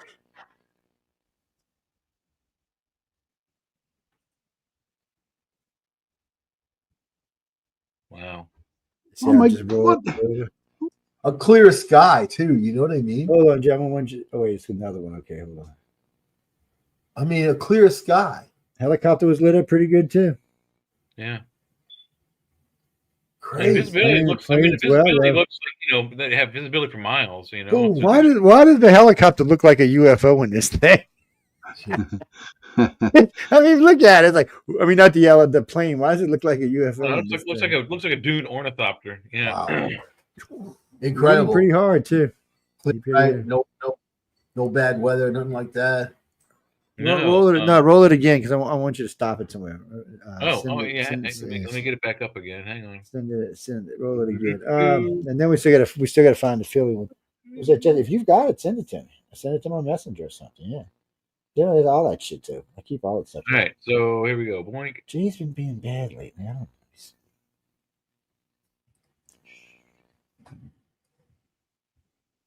Come on now. So on that first one, let me see. Let me start it over. Where is this? Take your time.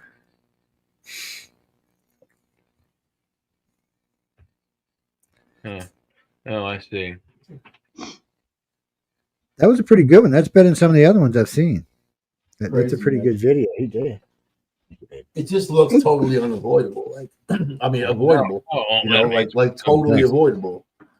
It just, I mean, from our perspective, watching it, there would be only two things there. I mean, how could they freaking not? How could the guy in the helicopter, the female pilot, and all that? How could they have not seen that airplane?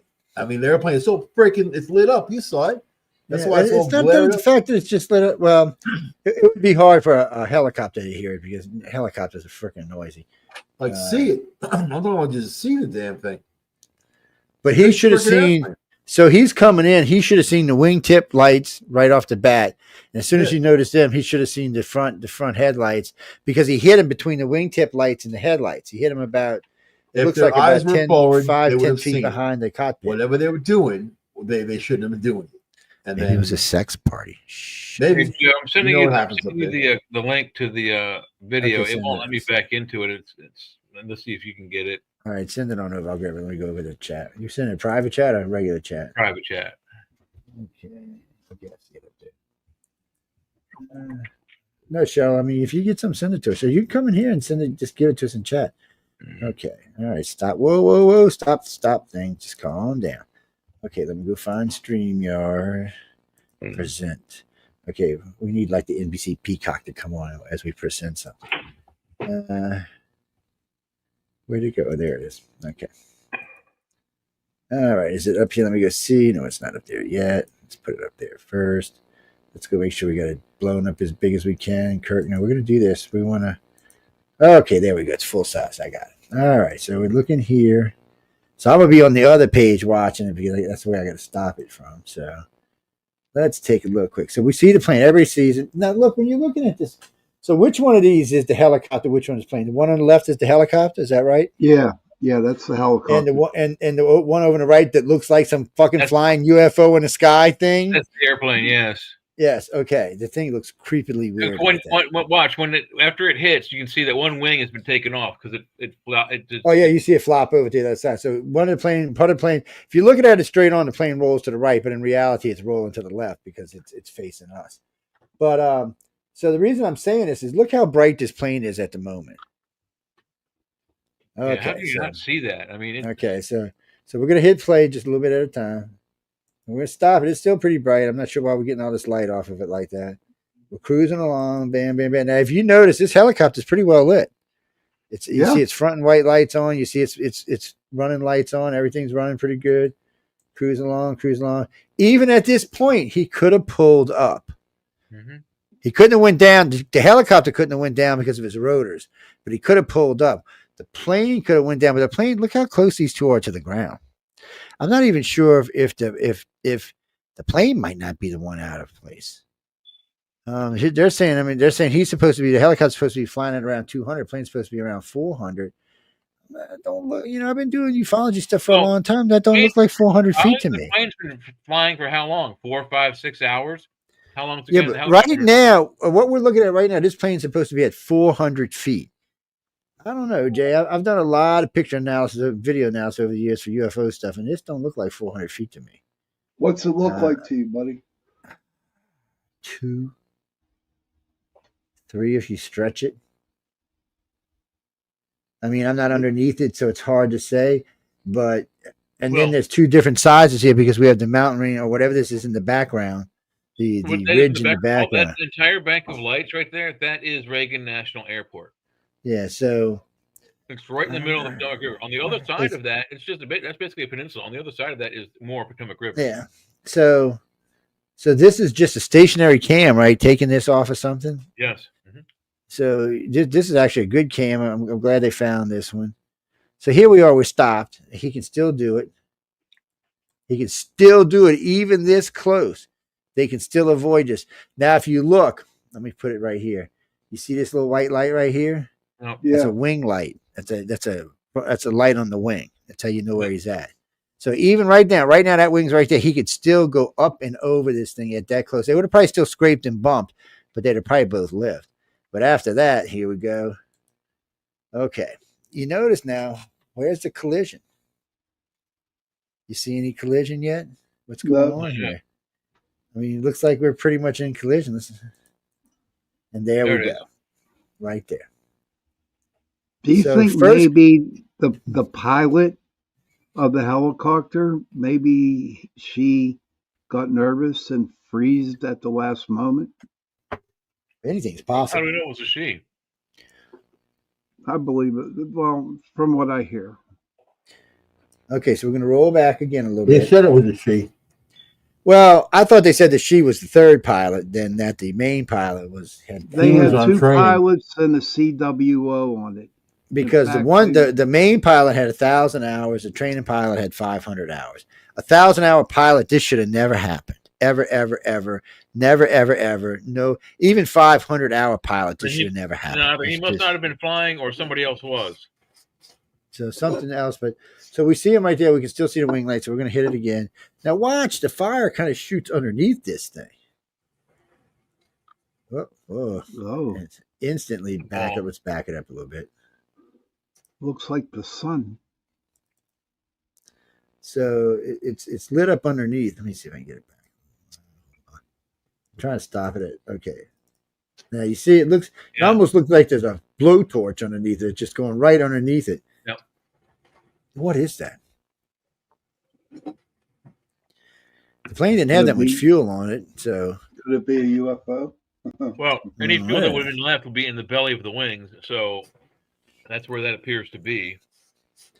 It's so let's click it, and then boom, there's the explosion, and then you can definitely see the main body of the plane rolling off to the left side or to our right side.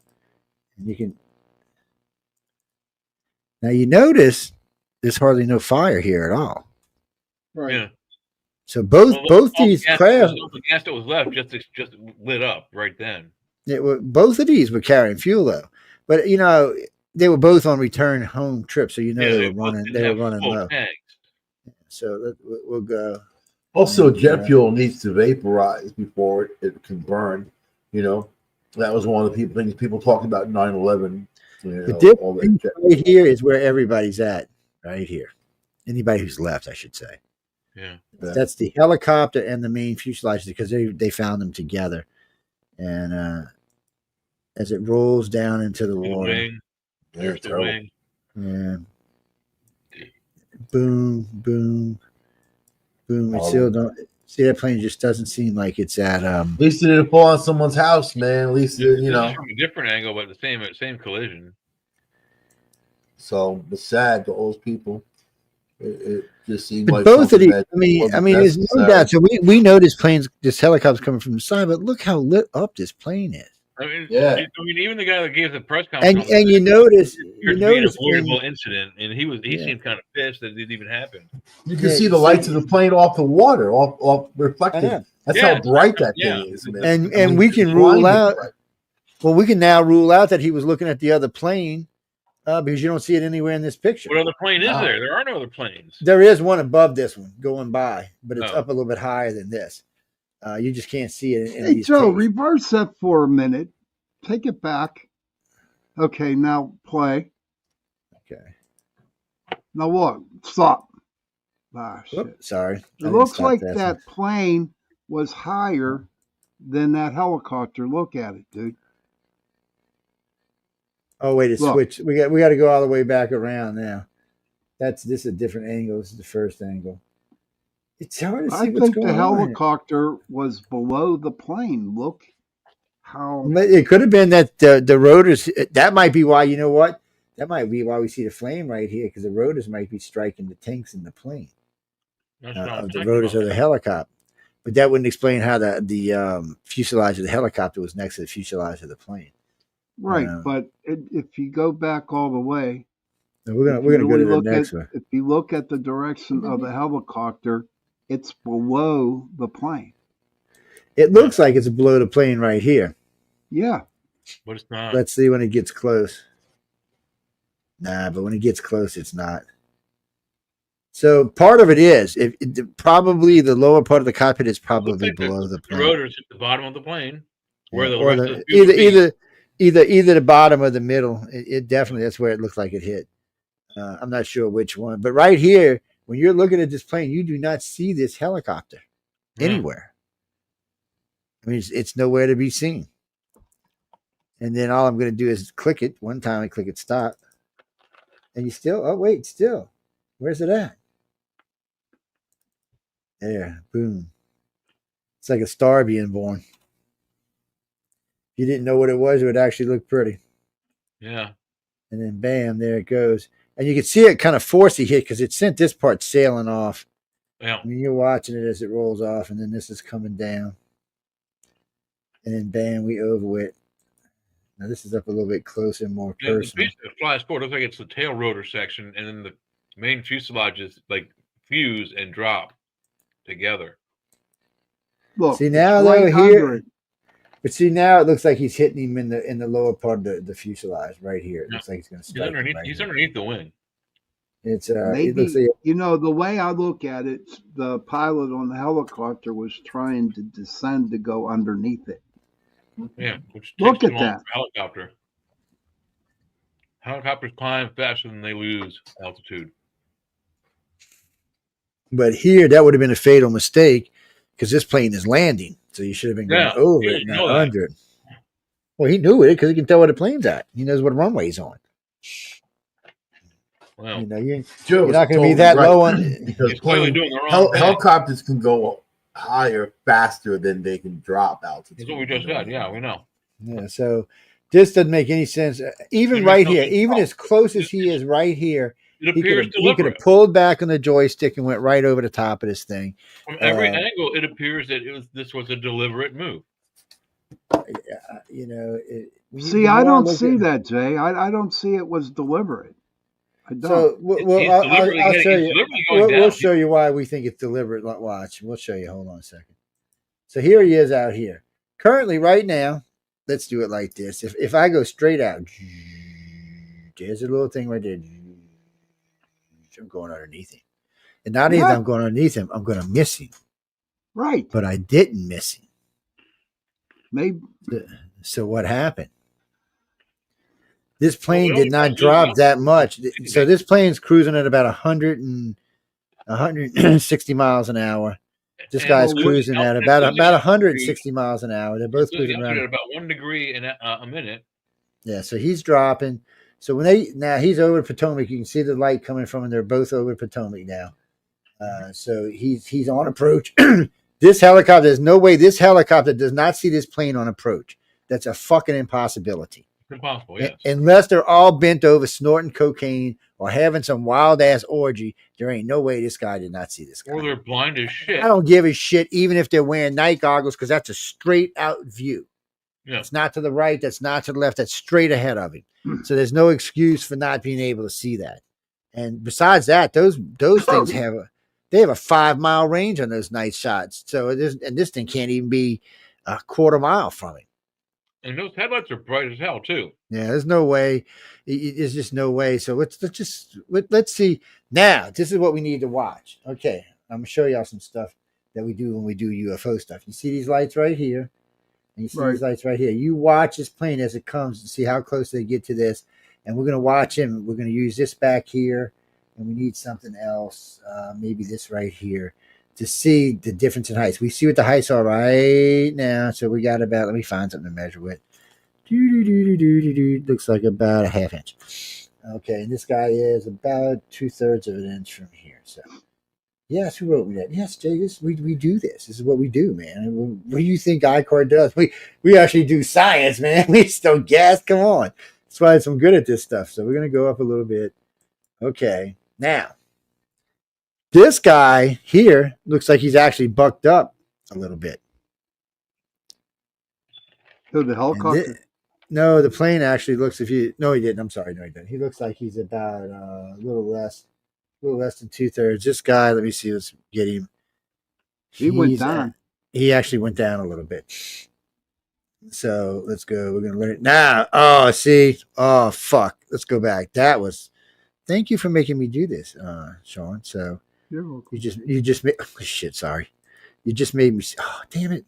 Y'all remind me which one we were on when we come back around. I'm sorry, ladies and gentlemen. I hate to let y'all watch this and get smashed this many times. No, not this one. No, it was like the one before this one. So, that is just crazy. I know, ladies, just horrible to watch this because you know how many people die here. If it was just a UFO thing we were doing, you would be like, oh, it's some strange stuff. Okay, this is the one right here. Mm-hmm. So let's run it. So we were running. So remember, we were doing this as a thing. Let me go back. You're going to see some weird stuff. Oh wait, this might not be the one. Oh yeah, it is. Hold on, we're going to go back. Let's go back.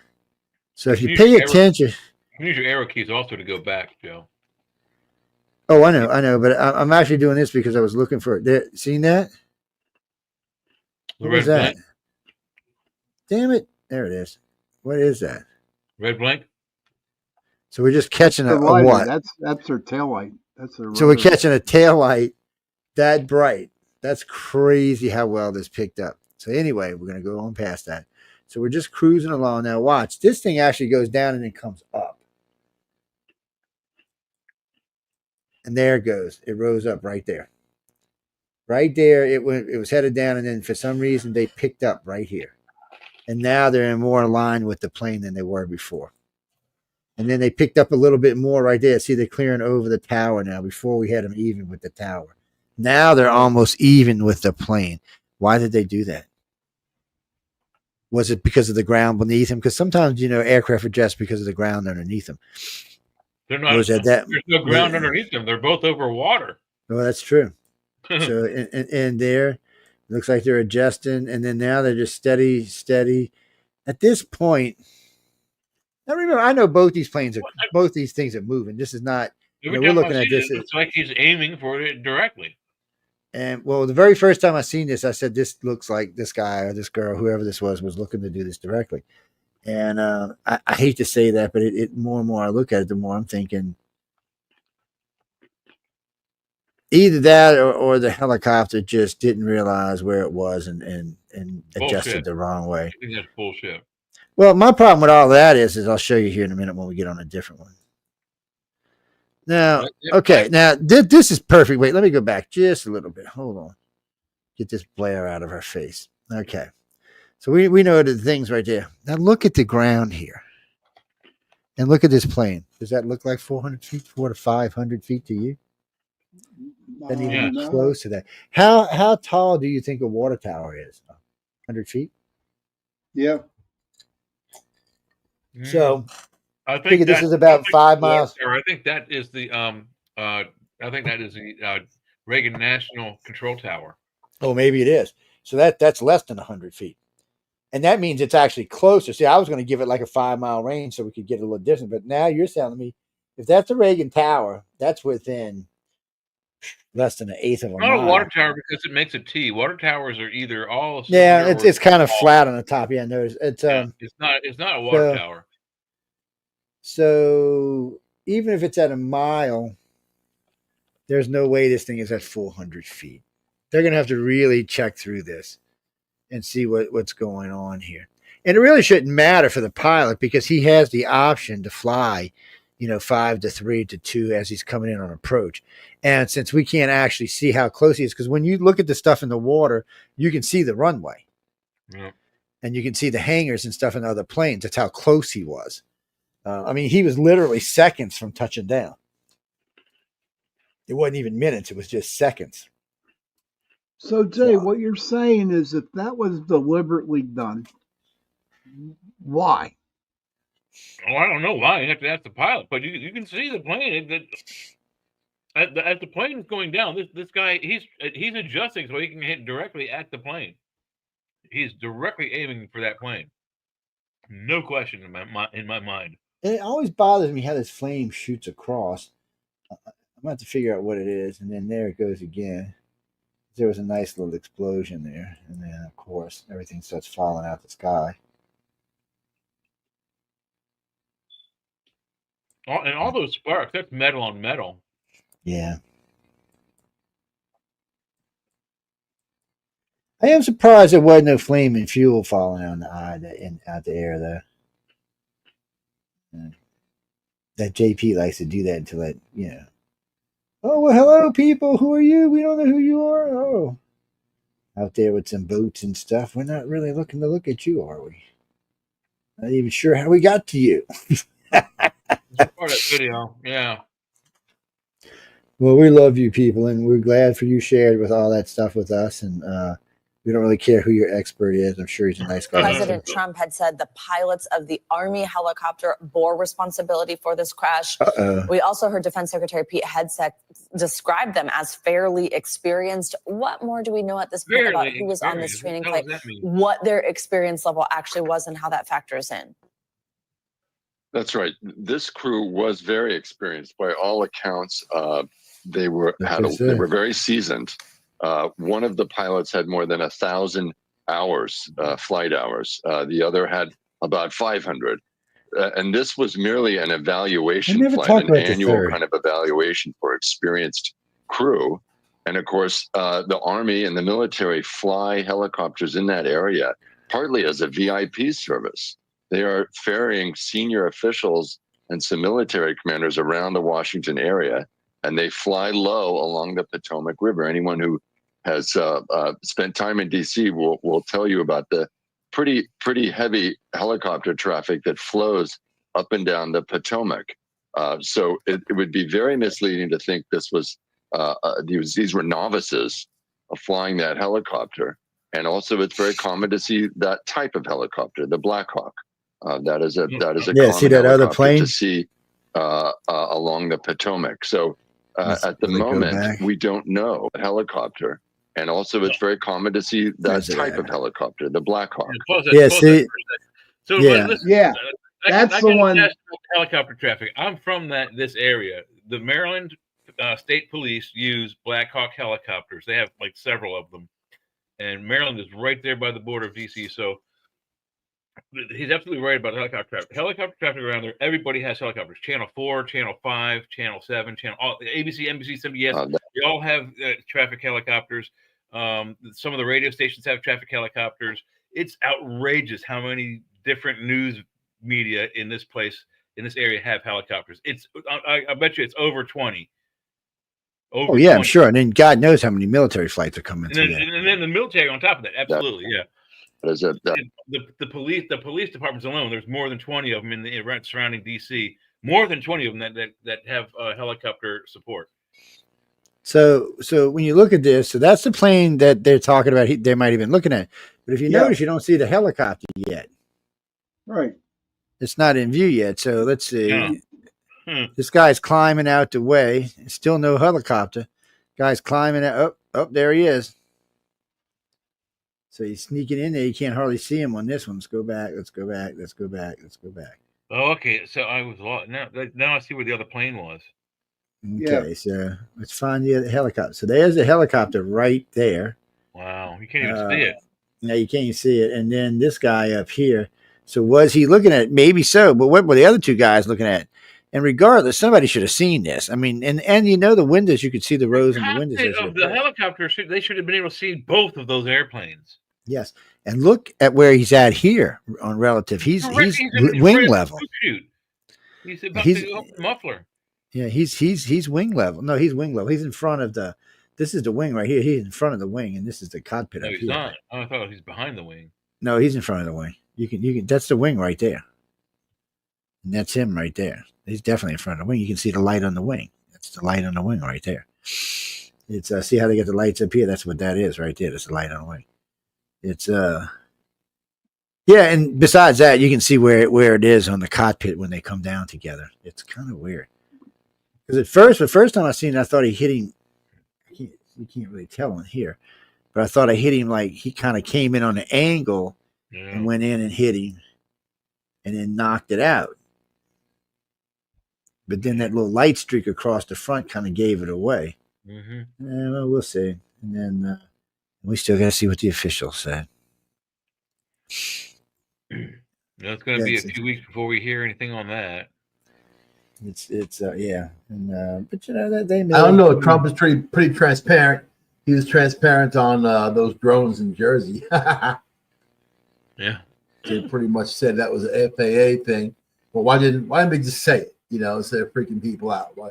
Why bother? All right, here we go. Let's watch this. Here we go. Where's it at? Oh, shut up, guy. We don't care about you. Okay, so there they are. That's on their little tracking system. We're cruising along. We're minding our own business. Oh wait, dude, were you drunk or something? What was that about? I know they were bobbing and weaving. Keep rolling it, dude. Keep rolling it. You'll be shocked. They were bobbing and weaving the helicopter. They were fucking around is what they were doing. Oh man. It definitely wasn't point A to point B.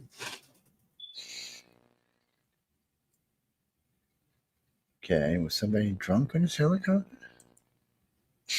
That's what I said. Very early on. This makes a good segue. Was alcohol involved in any of these air crashes? There's no way them pilots would have been drunk, dude, going up in that helicopter. Never know. What about the guys in the airplane, though? And actually, right here, it looks like he tried to turn right at the end. He should have went over and not turned. Turning was just rookiness.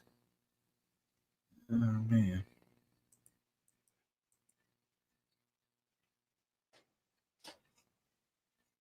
And there's a runway right there. You seen that, right? Wait, let's go back. And also the plane it's a private plane, so there's no telling what types of alcohol was on board and who was drinking it. Let's get up here. And then they're coming up with the conspiracy where the one flight attendant, his last name is Epstein. And he's the brother of Jeffrey Epstein. Yeah. Okay, so here's our plane and here's our runway. I mean, that's how close they were. Yeah. But let's see. So we got over the river. So yeah, they weren't no 400 feet. They were probably closer to 300 because they were on approach. I mean, they were literally 15 seconds from touchdown, if that. Yeah. I mean, they were really close. I mean, that really sucks for people, man. I mean, I've they're that flown close. in and out of that airport. It's kind of scary going. Yeah, I have too. Well, I've never paid really attention to it, but I usually go there because I don't like going to the Maryland airport because it takes 45 minutes to get there. It's scary as shit, dude. I mean, it's like landing on a postage stamp. No, I've landed in Reagan like 4 or 5 times, but it's not normal. But you see, they show you here there was an extra runway, but they don't use it anymore. They're gonna have to figure something out with that. Maybe they should just move this airport. Yes. Or do something else. One of the approaches that takes you right by the damn Washington Monument. Well, I mean, I got to say, I do like it being there because last couple of times it was nice because a couple of times they flew in, like I said, they flew us into Maryland, and then you drive down, it's like 40 minutes or something. So, or they flew us into somewhere else, it was like 30 minutes. You get off here, I was in my hotel in under 8 minutes. Yeah. And I was looking at the White House, so I was kind of like, look, man, this is the way to travel here. So after that, I've always gone in through Reagan because they give me the option most of the time, and so no, I'd rather fly in it right now. I don't know. Of the 3 airports in the area, it is the easiest one to get in and out of because you've got they've got a good ample parking in and out driveway. They've got cabs, public transit buses, and the train. The metro is. I mean, I've always used the metro. It's the easy. I drive to one metro station, or somebody drops me off. I get on the yellow line out to Virginia, boom, or out to what was it? Roslyn, I think, is the. Wait, go back. It's in. What is that? Hey guys, I'm going to be leaving. All right. You going, baby?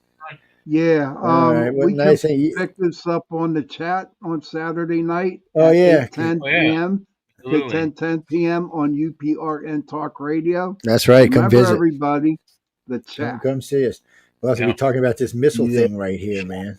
Good night, guys. Good night, Shawn. Thanks for hanging out, babe. Be safe. Be safe. Vaya Thank you. Dios. See, look at that, man. 6 missiles right there. Yep. There are anti-missile batteries hidden throughout D.C. to protect the Washington Monument, the White House, and the Congress and congressional buildings. Yeah, you see them all over the place. You see anti, pro, whatever's. Mm-hmm. Let's go by. Let's hit play again.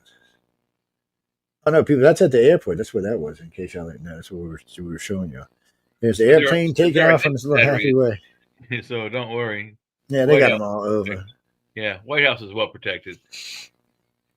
So, guys, girls, I don't know. You know, you look at it for what you want to look at it, but it doesn't look as all cut and dry as everybody wants you to think it is. It kind of bothers me a little bit that it just there's something about it. It looks funky. You would think somebody, if they were getting that close, I mean, how can you not be paying? I would love to be that goddamn oblivious. And I mean, you don't even see this at the last second, like, oh shit, there's a plane. Like I tried to get away. It's just like, boom. Completely aimed for it. 100%. Because they weren't paying attention to what the hell they were doing. I think even if they weren't paying attention, at some point they would dawn on them like, oh shit, there's a plane, and then they would Too late. Like, oh crap. Too see late, some man. kind of like quick diversive movement, but there's none of that at all. It's just bam. Yeah, I don't. It's. There's no hard evasion at the last second. Nothing. They're either completely unaware or it's 100%, intentional. I'm going with intentional. It's beyond a mistake. I mean, hard to make a mistake like that, really. It is for a veteran. That's hard. You know, I don't know how they're going to blame this on who, but definitely it looks like there were some people definitely out of place. Some other stuff was going on that they don't seem to want to talk about. In that area, and then how many different departments around this area. I mean, when it first happened, Diane, my girlfriend, she said, what kind of airplane could have run into a helicopter? What kind of helicopter? I said, well, it could have been anything. DC News, police, military, any one of them could have been. Turns out to be it's military. There's that many helicopters here. It's just for decades, from the 80s and 90s, we had helicopters literally falling out of the sky every week, just about, when they were testing the Osprey for the U.S. Marine Corps. Oh yeah, they were always fun. Okay, now, ladies and gentlemen, we got to go to break. This next song coming up is for our three guys' sexiness. Okay, Shawn's not here, so he's missing out on this song. But it's. What do you mean you're two said? No, that's not the name of the song. We're not doing no right said no said right Fred or whatever his freaking name was. This is from Red Foo, by the way. So just in case y'all wanted to know. For some of y'all, if you're under the age of 21, please close your eyes while this thing is on. It's well, I mean, it doesn't show horrible things or anything, but still close your. You know who I wanted to play some Enrico Iglesias. What's that one where he's got all them? I can't remember the name of it now. But anyway, we're gonna play this. We're gonna take a break. We got some promos when we come back. My coffee's nice and warm because somebody bought me a nice coffee warmer, and it keeps it at a nice balmy 145 degrees, which is very nice. Anyway, on that note, yes, that's it. Yeah, it's it's one of the things that keeps anything warm. So, anyway, guys and girls, this is for y'all, and we'll see y'all. Like I said.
Welcome to Paranormal Heart Podcast with host Kat Ward.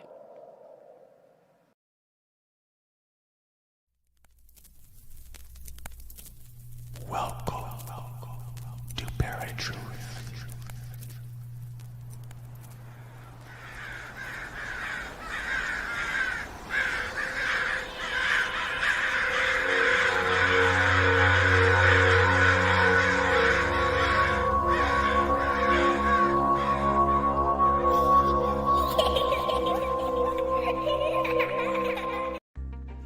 Hi, and thank you all for joining us today.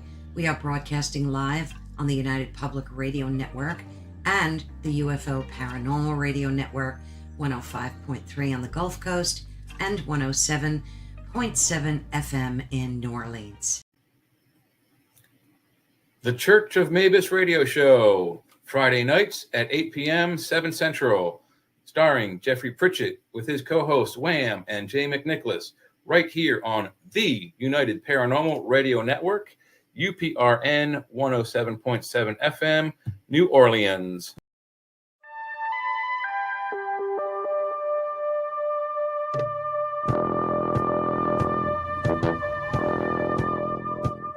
Tune in to UFO Undercover, Wednesdays at 8 p.m. Eastern, with your host, Joe Montaldo, right here on the Paranormal Radio Network. What the hell is wrong with you? Are you insane? What you mean? Since that song came out, every day they've been shuffling. Monday shuffle, Tuesday shuffle, everybody. The whole world. I ain't scared of everything. It will get in your bones. Welcome back, everyone, to News on the Flippy Side. Well, I hope y'all all having a good afternoon, great morning, great day, great wherever the hell you are. What is it, Saturday? Great Sunday? Oh, no, it's Friday. It's a great Saturday. Somewhere on the planet as we speak at this very moment. Well, great Saturday for everybody on the other side of the planet. I hope y'all are having fun. Michael said he's looking for a wife to come back yet, man. Yes, it's safe to come back. Michael said he's looking for a wife. Six. I need a pair of white hot pokers though to burn some of those images out of my memory. Jesus, Joe. I couldn't watch, man. Oh, come on, Red Food is great, man. Red Food is great, man. You homophobes. What am I going to do with you two? I never saw the video, and I'm glad. Scare people away, man. The video is horrible, man. First time I seen it, I was like, this is the DII channel. Well, the first time I seen that, I was like, well, poor Red Food, man. Maybe we'll spend some of that money on, some operations or something. What's that, Kirby? No, we play different stuff. Actually, no, we're gonna play. I like some of Red Foods, like the Party Rock song. I love that damn thing. But I grew up. We grew up. I want you to play those hillbillies, man, doing the AC/DC song. You and the hillbilly, I'll find them. I sent you that link a long time ago. No, I've played them before on the network. They've been played on it. We played all kind of weird shit on this. Gregory, actually, no. So if you want to listen to this after it's an archive, it won't be available on YouTube. We're not leaving any of our shows available on YouTube since they feel the need. Anyway, we're not going to. There won't be. You'll have to listen to on another venue, SoundCloud, Rumble, something like that. Yes. You want to censor? They're going to be in private mode. Well, it's not. We're not hating on YouTube. It's just we're going to put them in private mode because it's probably. Some of the stuff we talk about may be against some of their community standards. I don't know. I mean, it's I don't know. We talk about a lot of stuff, and I don't think any people go live talking about all kinds of shit, and they don't get hung up. Yeah, I know, and we seem to get bopped all the time. No, Frank, that's one of the things they bitched about. They said we said go to other places, but we don't because we don't. We love YouTube. Yes, we love about vaccines here and stuff, but they don't want. Oh yeah, well that's for sure. They don't. Yes and no. Christopher. So what do you? No, I mean we're gonna move back to the Philly one in a minute, but I just I just got a bad feeling, and even if it happened, see, I don't even know if they'll be honest with us and say, hey, look, you know what, this guy. Or this girl or this whatever it was decided that they had enough. Maybe they thought, who was it? One of y'all said earlier, maybe they're not going to have a job if they're trans or something like that. And do you think they were trans? Do you think that's what happened? Oh, I don't know. I forgot one of the hosts said it earlier, but I don't. I mean, I don't personally know at all, and I would hope somebody wouldn't go kill 67 people because of something like that. But Well, I don't think it was trained. I think that they were just stupid. They're dumb. They messed up. I did say there was alcohol involved in either of these two incidents, and I Could wasn't have being been. high on that. I mean, Could because have think about it, both of them were private. Well, in both instances, but at least one of the planes was privately owned. So the one plane by itself was a privately owned or private company plane. Who knows? no, wait, which plane you talking about? We're talking about DC. The first plane we started talking about was the second accident, was the one in Philadelphia. Oh yeah, that's private. Yeah, that's definitely private. Privately Okay. owned ambulance air service. It's Yep. not like county or Private. state or whatever. It's a privately owned company. Definitely Boom. private. So we don't know what's on board. They could have alcohol. They could have oxygen bottles. We don't know. Boom, exploded. The other one you have military copter and you have a private. It's a shuttle airplane from Wichita, Kansas. There more than likely was alcohol on board. Were the pilots drinking alcohol? Who knows? Was the crew? Who knows? Were the passengers? Probably. Oh wait, who did it? But it belonged to American Airlines. It was a wholly owned subsidiary of America. Wasn't it American? Wait, I don't want to get the wrong airline people. So if I'm wrong, It was a somebody commercial passenger airline. Guarantee you there was alcohol on board. Well, yeah, there was. There always is. I mean, you always access. I mean, you gotta buy it, but there's always alcohol. Is that a legitimate thing? Is alcohol possibly involved? Perhaps. Well, you know what we need to get? I need to go dig out my airport monitor because it'll tell us exactly what altitudes this plane and this helicopter was. Those planes can fly themselves, man. You know, I mean, They pretty much pilots can. do very little. Yeah. They can land themselves. They can take off. I mean, it's pretty the amazing. helicopter, on the other hand, has to have expert manhandling of the. They said 1,000 hours. 1,000 hours flight time isn't actually all that much. That's a lot of hours. It makes you think like it's a lot, but actually it's not if you're a pilot. Let's flying to California and back over 100 times. Yeah, it's not exactly. No, like, 1,000 hours is 1,000 hours is like 5 years or 8 years experience. It's a lot of experience. Like flying to California and back 100 times. No, because you don't know where they're flying. You don't know what kind of flying it is. If you don't fly. Let me tell you what. Fly, I mean, 200 hours of carrier duty is like 2,000 hours of anything else. So you don't know. You don't know where these pilots came from. The pilots that were flying on these, because a lot of pilots. Hours flying is hours in the air. Period. It doesn't matter how you're coming in or down or up or down. No, but it matters where you're going, what kind of weather you're in, if it's day or if it's night. Level. Yeah, absolutely. But it doesn't change how many hours you've been flying. Right. Period. Hours is time. It's not. It's experience. It's not just Yeah, and what's an average flight week for somebody? 40 hours. So I just said, if you fly from DC to Los Angeles, it's a 5-hour flight. If you fly really high, it's 5 hours. See, that's not how it works. First off, you have to be behind the wheel for it to count. So if it's on autopilot, it doesn't go against your time. Or if your co-pilot's flying, it doesn't go against your time. That's what I'm trying to explain. 1,000 hours is much more air time. So if you've got 1,000 hours of air time, then you've been in the air probably closer to 3,000. At least 2,500, because there's going to be times you're going to be on autopilot. There's going to be times that other people are flying. There were times when I actually was in a plane. Like I've actually flown in DC-8s, 9s, and 10s. Those planes don't really have autopilot, and those guys were flying, to and from California. Yeah, and they would just switch over. The co-pilot would fly half the trip. Goes to California 100 times. That's 1,000 hours. But the co-pilot would fly half the time, and then the pilot would fly half the time. So it's 2,000 hours. 2,000 times, yeah. So it's just the way it works out, because you're still on the plane. You're just not the one flying the plane. So you still log in air time, but you're not logging flight time. Well, no, Jack, I don't make the rules, man. Don't give me shit about it. I don't personally care. So check this out. But to fly commercially with the FAA, you need 1,500 hours at minimum. This is called the 1,500-hour rule. So they say 1,000 hours may sound. Not wait. It's better than that. It's not just $1,500 of any bullshit plane. It's actually going to be particular type aircraft. You've got to be able to fly with full instrument packages. It's more than just the hours. There's a lot more to be in a commercial. Just saying, pilot. they make 1,000 hours sound like this person's got this unbelievable amount of military. really, That's a lot. That's really, a lot. it's kind of green stick 1,000 hours. It's not exactly. It also depends. They could have been hovering. Dude. It's a helicopter. They could have been like hours. That don't count as flight. It's called station keeping. They could have gone to station keeping. Yes. So yes, I mean, and that don't count as flight hours. Doesn't But the bottom line is they crashed into a plane and people died. So the bottom line is the fucking helicopter aimed for the plane deliberately. Look, even Trump said he flew right at him. he's like, I watched it. He flew right at him. He couldn't believe it. Oh, wham! He turns and aims right for it.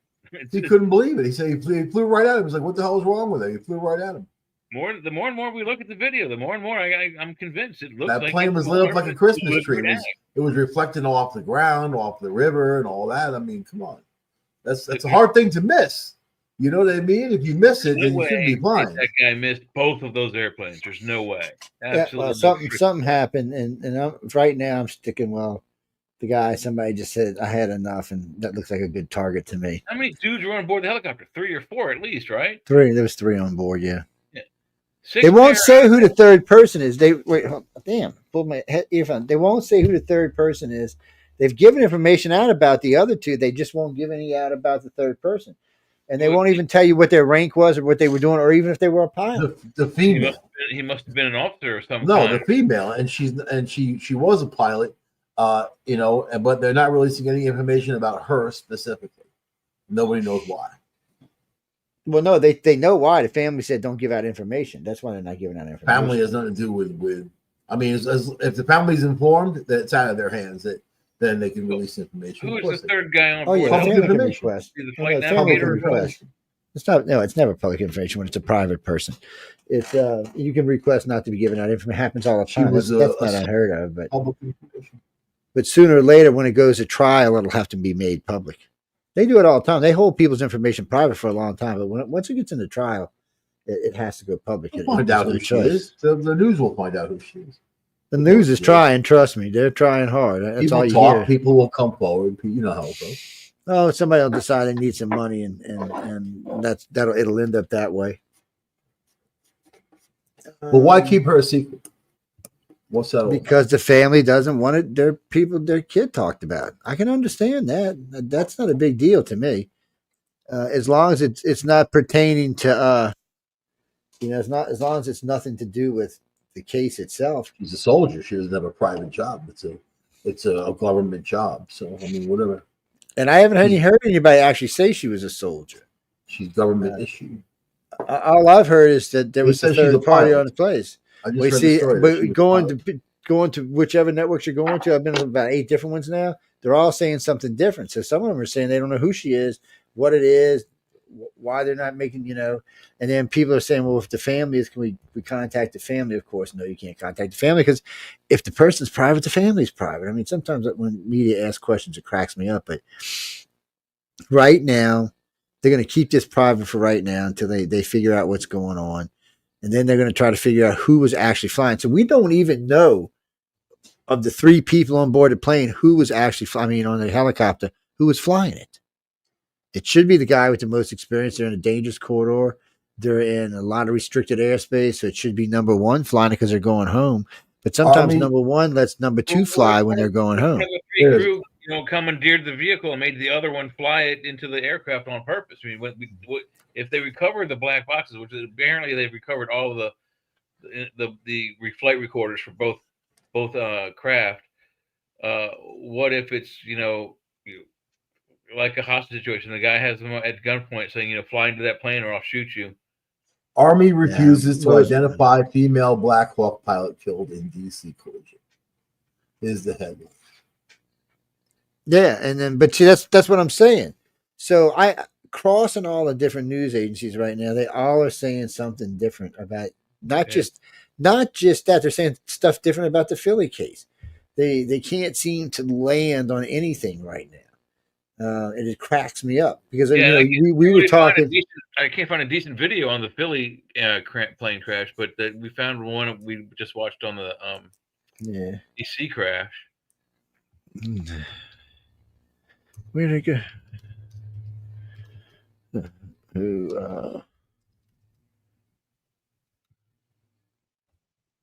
What is that? Jackson Brown. Sorry, guys, I'm looking something up.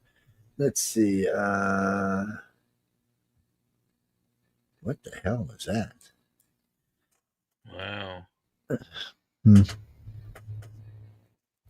Okay, let's see. We can do it old school. Maybe don't. No, The instructor pilot on the flight had 1,000 hours of flight time, which still isn't enough to fly under the FAA, which is very interesting. You would think that he would have a hell of a lot more than that if he's going to be an instructor. Not flying a military craft. No, you. First off, Mike, you have to remember, people don't stay in the military like 30 and 40 years. Not most people don't. So for someone there, they're maxing these hours out. Where a commercial pilot, he'll get 1,500 hours over a course of 10 years to get in there and fly. A military pilot's going to do that over a course of 3 or 4 years. It's a big difference. This appears to be the actual point of impact. And there's a warning. It says it's disturbing. Trump said it was DEI policy that got us here. It's I totally agree. Here it is from ground level. I've muted the audio. Boom. Look at that guy takes off. Yeah, it's crazy looking, isn't it? Obviously, the Black Hawk wasn't carrying weapons, huh? Wow. Okay. Boom. There's another angle of it. That's so weird. It doesn't even look like a plane. That's two angles from somebody driving their car. It doesn't even look like a plane. It doesn't even look like a plane. You see it fall out the sky right there? It doesn't even look like a plane. Can you go back on that one? Because that one you can kind of see it glowing. Yeah, we can turn it over. Where is it? Some weird stuff, dude. I guess it's just small in the camera, but man.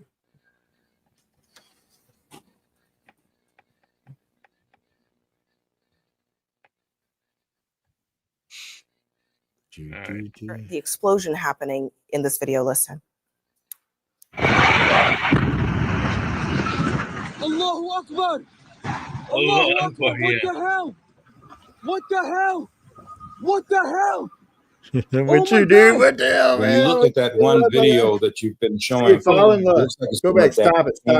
That plane went right down on Cotman Avenue, and it's been mentioned before. Cotman Avenue is a major thoroughfare.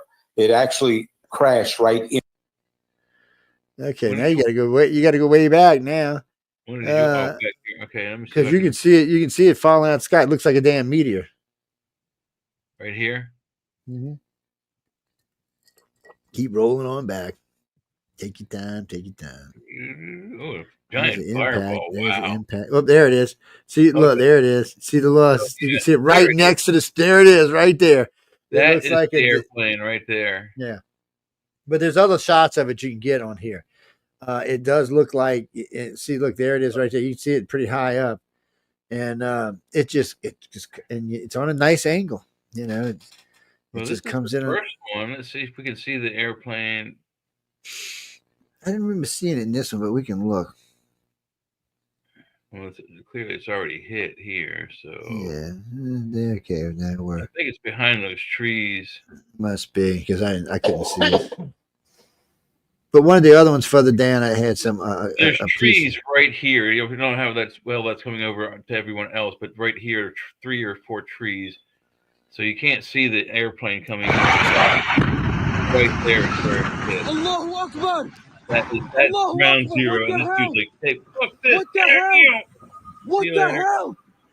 Oh my God. When you look at. And then see right here is from another angle. That's the airplane right there. And you can see the angle it's on. Let's just go forward 10 seconds at a time. Oh, never mind. That didn't help. Let's just go. Look at that one video that you've been showing. You usually got to looks like it's from a dash cam. That plane. Does kind of. I mean, it's kind of slow, but I don't know. I just let it roll forward now. It's, what the hell? Oh my God!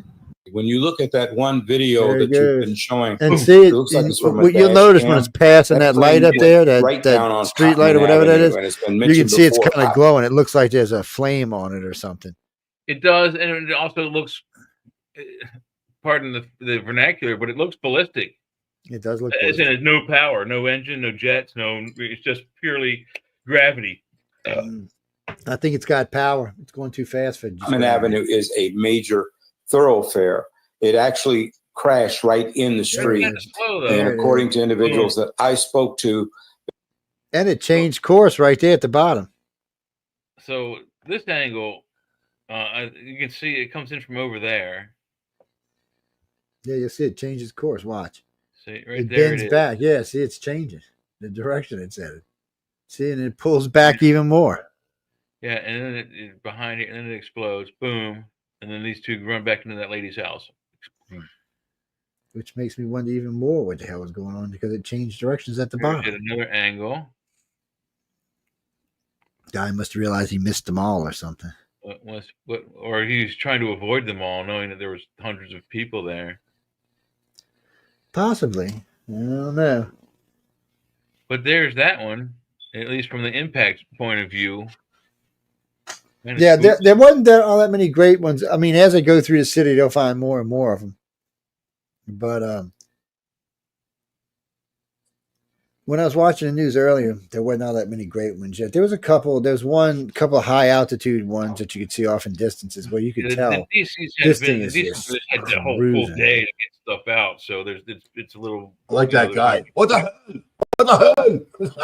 I know. What the hell? It's like, what the hell, man? He thought he done went to Beirut or something. That's gonna be my new one for this year, man. What the hell? He said Allahu Akbar, which is he was hell? getting nervous. What the hell, Joe? What the hell? So, what's Uncle Trump going to be doing now? So I know we got a madman running around taking immigrants out of our country. He seems to be having a good old time. I forgot how many people we've had get nominated. I mean, not nominated, get passed. It's I'm kind of wondering about that. Oh wait, what's this? Trump said he wants 1,500 a day at least to be taken out and blown back. Well, they're trying. I mean, I got to give them credit. They're trying. They're not putting them right on the plane and taking them out. They're not wasting any time. And you know what's messed up? They know they have a list of child molesters, murderers, all the crimes they were accused of in these other countries, and then here they are. But Biden didn't care. The administration didn't care. What do you mean? Democrats are still fighting to keep him in the country. And you know who was around them the most? It was poor people, especially minorities. And then they cheered these raids in New York City. These neighborhoods, people cheering, saying, "Get them off the street, please help us." You know, I mean, so who's the one doing that for them? Why is this happening? Because Trump got elected. That's it. That's the only reason why. And that's when it's one of the things that Democrats are having the biggest problem with right now, because a lot of my Democrat friends are confused. They want to be mad, but Trump's on a whirlwind and he's actually doing shit. And a good friend of mine goes, Joe, I don't like everything he's doing, but he's doing. He said, man, he said he makes Biden look like he was just not even just sitting there scratching his ass. I said, by 6 months' time, he will have done twice what Biden did in his four. Just get his papers changed. He's getting this shit done. Yeah, well, he's getting Biden wasn't mentally or physically capable. Let's not say he's getting things done. He is stirring the pot. He's got people worried. He's got the whole planet worried. I think he's already slapped tariffs on our two closest neighbors and our number one import trade partner in the world, China. I mean, let's face it, almost everything in America is made in China that we don't like to manufacture anymore. No, not so much anymore. You'd have told me that before COVID. If you'd have told me that before COVID, I'd agree with you. Come on, Joe. You're in the tool and die business. You build things. We don't get nothing we get comes from China. So Home Depot has all but quit buying stuff from them. You know the two number one tool companies the hardware companies in the country. And you know that their two number one name brands, Husky and Cobalt, are 100% MIC. Yes, but I don't use them. The only thing I use anymore, I will buy DeWalt sometimes. And, I use them because Joe, they're cheap, and B, if I take my, yes, but I won't use them. It doesn't matter to me what the price is. I won't use them because anything Chinese I won't use. Matter of fact, anything Chinese or French I won't use. By the way, I'm still holding a grudge on the French. It's and people are funny. It's like the France couldn't understand. If you buy the Chinese one, I get free replacement with Craftsman too. So I mean, who cares? I mean, Craftsman give you anything for it. At the blue hardware store though. And so I mean, it's that's the red right now. I'm not so much worried about it because China's like I said, we don't really see much in the way of Chinese anything down here. Most everything is U.S. made, and eventually that's what Trump's wanting. He's wanting to infect the rest of the country. I can come down there and go to either your local Home Depot or your local Lowe's. Oh yeah, you can find Chinese stuff, but what I'm trying to tell you is people down here don't buy it. So we actually do this. Okay, we go, oh, made in China. Oh wait, even worse than that. When we see meat made in Mexico, we actually complain to the people, where's American beef? Well, they carry both now. So you get your choice. If you want to get Mexican beef, you can, or you can get regular U.S. beef, but you can get both. See, it's different down here because, matter of fact, we're the ones that we banned GMOs long before North even thought about it. It's the heartland of the country and the South kind of go together now. So what we got now is three pockets. We got the majority of the country, and then we've got the people who live up in the Northwest, and we got the people who live out on the West Coast. And the bitch part is the Northwest and the West are the same demographics, but they think entirely differently. Yeah. It's amazing y'all are even the same party because they think so diversely. You don't have to go that far. I live now in Pennsylvania. I grew up in Maryland. My cousins on my dad's side live up in Ohio, which is, I think, a 4 maybe 5 hour drive for me if I drive straight through Pennsylvania, through Pittsburgh rather. I'll go to Youngstown where my cousins live. It may even start here in Pennsylvania, but I go to the restaurant and I want to ask for a Coke. I say, give me a Coke, and whether they have Pepsi or Coke products, they don't correct me. They just go and bring me a dark soda. Yeah. When you go to Ohio and you say, give me a Coke, they'll say, do you mean pop? And I'm like, yeah, give me a fucking soda. All right, here's $2. Quit asking me stupid questions. I asked for a Coke. See, now, if you ask for Coke down here, they're going to bring you COKE, Coke. So if you want something different, you're going to say, I want a Pepsi, or I want a soda, or they're going to expect you to call it by name down here. You know, whatever it is. That's the thing. It's like 4 hours away. I have to remind myself to say I want a pop instead of a Coke. I want me an RC Cola. Give it to me. Yes, and we don't see RC. We don't see it as much as we used to, though. Then we go to one of the Midwest states and go to any McDonald's or any Burger King or any fast food restaurant and go, excuse me, can I have a Coke? And then they tell you that's a pop, and you ask them if they have Coke or Pepsi products, and they go, I don't know, we have pop. They don't know. Pop is just soda. Pop. It's just pop. That's all it is. Yeah. But you know, people these days have brands. You know, we have brands we fizzy, like. Fizzy drinks. The fizzy drinks they call them. But pop is down south. Also out west they call it pop. No, down south they call it Pepsi or Coke. Just so you know that. Don't come down here calling it pop. But cola is cola, man. You got it. No, we don't call it. No, we call it by its name in the South. Yeah, if we want a Barks, we want a Barks. If we want a Mr. Pibb, we want a Dr. Pepper, we want Dr. Pepper.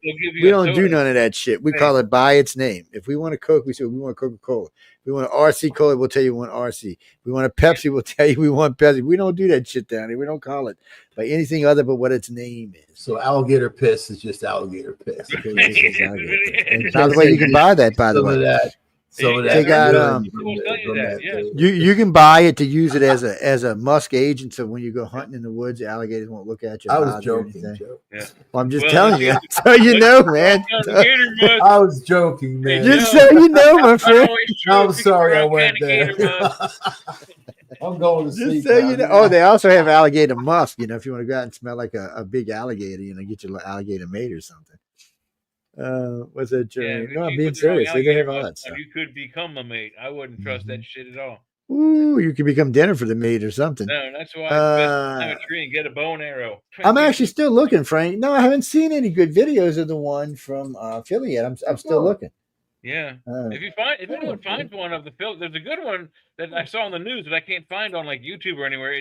it kind of shows it doing like a U, like a. It's weird. It's a plane doing a U-turn in the sky, and then it hits the ground. Boom.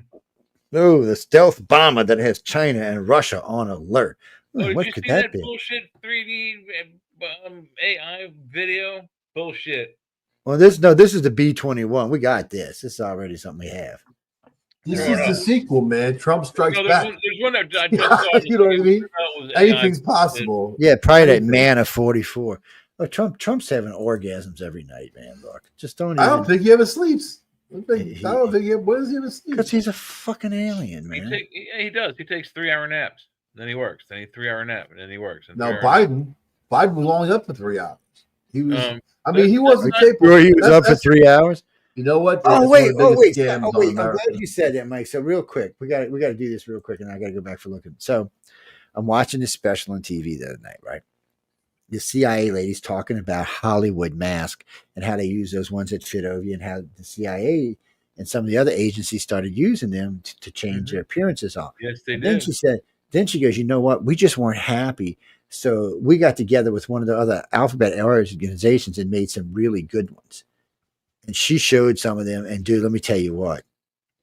She said, they're so nice because you can kiss with them, you can hug with them, you can touch, you can rub. You never know it's not the person. I was like, what the fuck? I mean, they were good. They kept saying that the Biden might have been a double. Oh, I don't know now. Because they showed that one where Biden's got that bunch skin back there. These are good, dude. There is no way. Look, if you use I want a Ben Affleck face. So people are like, wow, look how fucking fat Ben Affleck got. You know what I mean? Like, you know what I mean? Like, what the fuck happened to him, man? Put you in a Batman costume, squeeze man. myself into his Porsche driveway. Send you down Main Street down there, man. Hell yeah. In an outfit. It's like, what the hell's Ben doing? Has Ben lost his mind? What the fuck is going on? He's in his new role as Batman. He got the Dunkin' Donuts, man. What's that, Remy? Who? Vance. What about Vance? She's just doing this thing. Linda keeps me up on Vance. Oh yeah. Yeah, they have crushes on Vance. She keeps me up, so that's fine by me. Melania's looking good. Michelle, you mean? I don't know. I haven't really heard all that much about Mike and all those rumors about their getting divorced, and I think are just rumors. I haven't heard anything else than that. And I don't know. The Obamas, man, they got something going on. Well, that's what they're saying. So I was talking about the Obamas. They were saying that they might be getting divorced, but I don't know. I don't know if Jennifer Anderson is Barack's kind of woman. No, he likes Michael. Barry. Yeah, I know. I said that too. I said that when they're together, she must call him Mr. Barry instead of Mr. President. But I think Jennifer, if she's going to get off on anything, it would be Mr. President. It's I just don't know if he's her type. I mean, I don't know. It got nothing to do with color. Color is so blasé from back in the day. People power. Get over that shit. It's power. You know what I mean? It's power. You know what? A friend of mine was bitching at me about this the other day. He's like, Joe, I watch TV all the time. He said, there ain't no white guys on TV. And I started laughing. I said, really? He said, dude, every time I see a commercial, it's a black man with a white woman with a group of kids that are like Chinese and Asian and French. I think, what do you mean French? He said, they just don't look like Americans. I was like, he said, they didn't look like mixed kids, like a black and white couple. They were all scattered around. Well, they need to represent everybody, man. But they need to represent everybody. They can't exclude people. They've been excluding people now for a while. That's all changing, man. Overnight, it's changing. You're seeing what's happening. Woke is dead. Woke is dead. Woke is broke. That's what I've been calling it. Woke is broke, baby. If you woke, you broke. Yeah, man. Well, it had to happen. It wasn't common sense. If you it's not equality. Baby, yeah. It wasn't common sense. It had to happen. No, really. If you woke, you are broke. I don't know, Jimmy. It's let's just have to see what Trump does. I mean, he's in a whirlwind. Oh, so we got hostages released. That was cool. Well, I don't know.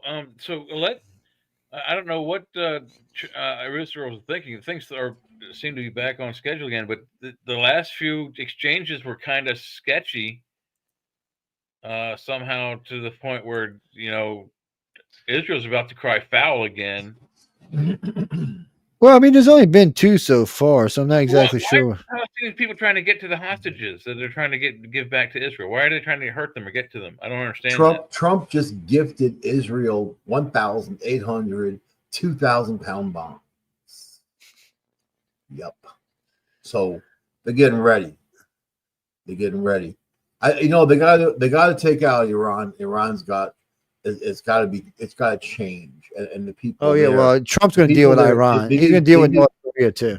They need democracy, not theocracy. I don't think Trump's going to do shit with Iran. I think he's going to let Israel take Iran out. Oh yeah, Israel's going to take the lead, man. Yeah, why should we do anything? Hey, we're fighting our own because I'll tell you why. We're fighting our own damn equipment. Why? I will tell you why.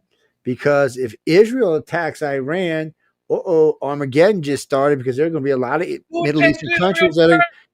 But it don't matter. There will be other Middle Eastern countries that will go with Iran. If the United States goes after Iran, no one will get involved. You already have Saudi Arabia who gave permission to go after Iran. They're all into it. They're investing $600 billion. You can't have a group of countries in the Middle East joining with Iran and going after Israel. The axis of evil, Joe. But if the United States takes out Iran, nobody else will mess with them. What the hell? We're fighting our own equipment. Why should we even bother? Let Iran do it. They're using our equipment against each other. It doesn't matter because that's going to start a bigger war because other countries will get involved if it's just Israel.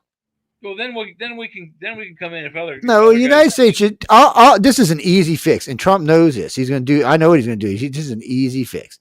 This is you call up the Ayatollah and said, you know what, you motherfucker, I've about had it with you. And he needs to do just like he did with the Saudi meeting. In case y'all don't know about that one. He said, I got your address. I know where you live. I know where your kids live. I know where your mama lives. I know where your babies live. I just got some missiles with your name on. I'm sitting there waiting to be shot. And this is how life is going to work from this point forward, or you're just not going to exist anymore. That's what he did to the guy when he met with the Saudi prince or the Saudi king. He went in there and he told his translator to tell the guy what he said. He said, because I will kill you if you don't keep to this deal. He told that to the thing. And then the guy told him, Trump told him, tell him, I know where you live. I know where you eat. I know where you do everything. And the fucking next day, he did exactly what Trump told him to do. Just like he did with Xi Jinping. He told Xi Jinping, I will fucking blow you off the planet. Trump is not going to play with these people. He's not in the mood for it. Look, he's got people down in Venezuela right now. We haven't had a contact with Venezuela, I don't know, since fucking Reagan or something. Yeah. At least then. So I mean, he's just not. Rubio's down in Panama. He left to go to Panama. Trump is just not playing. He's got an ambassador going to Greenland. He's on a whirlwind, and now he's got the Canadians. He said he wants to take care of it fast. Yeah, and now he's got the Canadians wanting to join the United States because they're fucking tired of. So they're getting screwed. So Trudeau's stepping down, but somehow or another they're appointing somebody instead of electing somebody because what's his name? I can't think the guy's name. He was a conservative. He was the one supposed to be getting in office. Weird name to start with an S. Sam Chung. No, it's Pedro. Oh man, it's 2 P's. It's God. And Amelia Michelle tell me his name all the time. I just can't think of what it is, but I don't think I can pronounce it. I'll find it in a minute. But I mean, in the end, they're getting screwed now because they're trying to sneak in an appointment instead of electing this guy as governor. So they're doing a Kamala Harris. That's what they're trying to do. And Trump's not going to put up with this guy. This guy is so fucking liberal now. Trump's going to be like, look, dude, out. Get somebody who's going to work with me or you're going to, because Trump realized something the other day. He could starve out Canada because all the stuff we get from Canada, guess what? We can get from other countries and countries who want our business bad, who will give us a better price. Yeah. Canada didn't stop to think about it. Neither did Mexico. Mexico didn't stop to think about that. Mexico is pretty much overrun with drug cartels. Who's to say we don't just overrun it with our own military? And I don't know why we quit doing that. We used to work with the Mexican government about keeping the cartels out, and then we quit. I don't know what happened. It was I think the Iran Contra thing's fucked up. What do you think? Well, so I know politics fucked it up, but I don't know. That's what I just said. Yeah, well, I know that's what I was agreeing, but it just seems a shame because I worked pretty well. It was getting drugs under control in America. It was keeping things out of our country. It's keeping The only drugs Mexicans we're getting safe. into the country were just enough to keep everybody happy and to continue paying for the CIA's budget. So well, maybe Trump will go back to some of this. There's a lot Trump can do, but the problem Trump has, I shouldn't say problem Trump has, the problem we have is he got 4 years. So he's got to do such a good job that he has an easy win for whoever follows him and they follow the plan. And if that's true, then we could see 20 years of Republicans and very, very little on the Democrat side. And California is a mess. I got into a big fight with one of Karen Brass's people the other day because I was bitching about they got people out for donations. It's Michael Jordan and 2 other famous people, 2 other Hollywood people. And I said, yeah, you're going out asking people to give you money to rebuild the area, but you're not telling them how. When maybe there should be a contractor involved in there that can tell them, hey, look, this is what our plan is what we're thinking about doing. And I said, you'll get a lot more money that way, because you could say, hey, but no, that's not what y'all want. I said, I don't even think this money's going to go for that. I think it's going to get lost like everything else does in California. Oh Jesus, that's still getting bitched at by them people. And I was like, you want to fight this? And I always invite them on here, by the way, here and the chat. I said, look, if you want to fight, come on. You know what, man? There's a big fat Ben Affleck who needs the money. I think that people should give him. He got to pay for his Porsche. He needs a bigger thing. He can't drive a Porsche. He's too fat. He needs like a truck. You know what I mean? Like a Dodge. Big truck. Give me a truck. He's on a cyber truck. King cab type of. I need a truck. Anybody want to donate a new car to me? That'd be nice. I think my Camrys get old now. It's acting like an ass and all kind of stuff these days. Well, it's got a lot of miles on it, so we ain't gonna hate on it. But yeah, if you get a good video of it, send it on over. Yeah, I'd like to see. I mean, because all the ones I've seen, even the ones I've seen earlier, it was like this. It was just like, whoosh, whoosh. Yeah, it looked just like a freaking missile. It's sort of like a complete nosedive. It's a weird U-turn in the air. It's just bam. So Middle East live hostage update: 3 hostages, including Americans, to be released Saturday. So that's more. So they released some the other day. So they're releasing some more tomorrow. Yeah, that's to remain to be seen. Remember a few days ago that there was 3 Israeli females.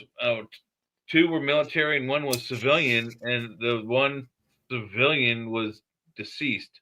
So no, or they came up with some sort of excuse that she's being held by some splinter group that they have no control over.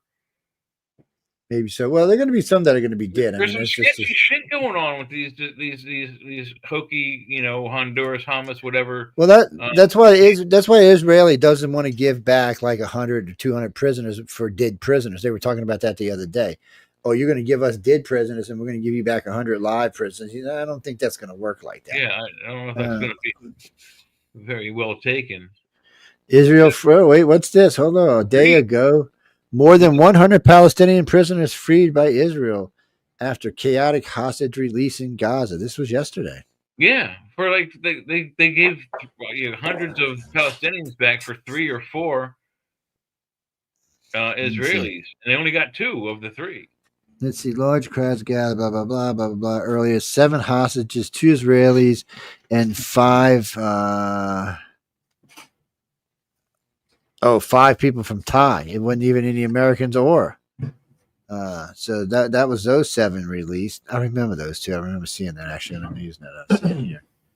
And in change they gave them 100 Palestinians. I don't know if that's a real good fair rate of change here we got going on. You also notice when those girls were being released, they're surrounded by Hamas warriors in like black ninja costumes.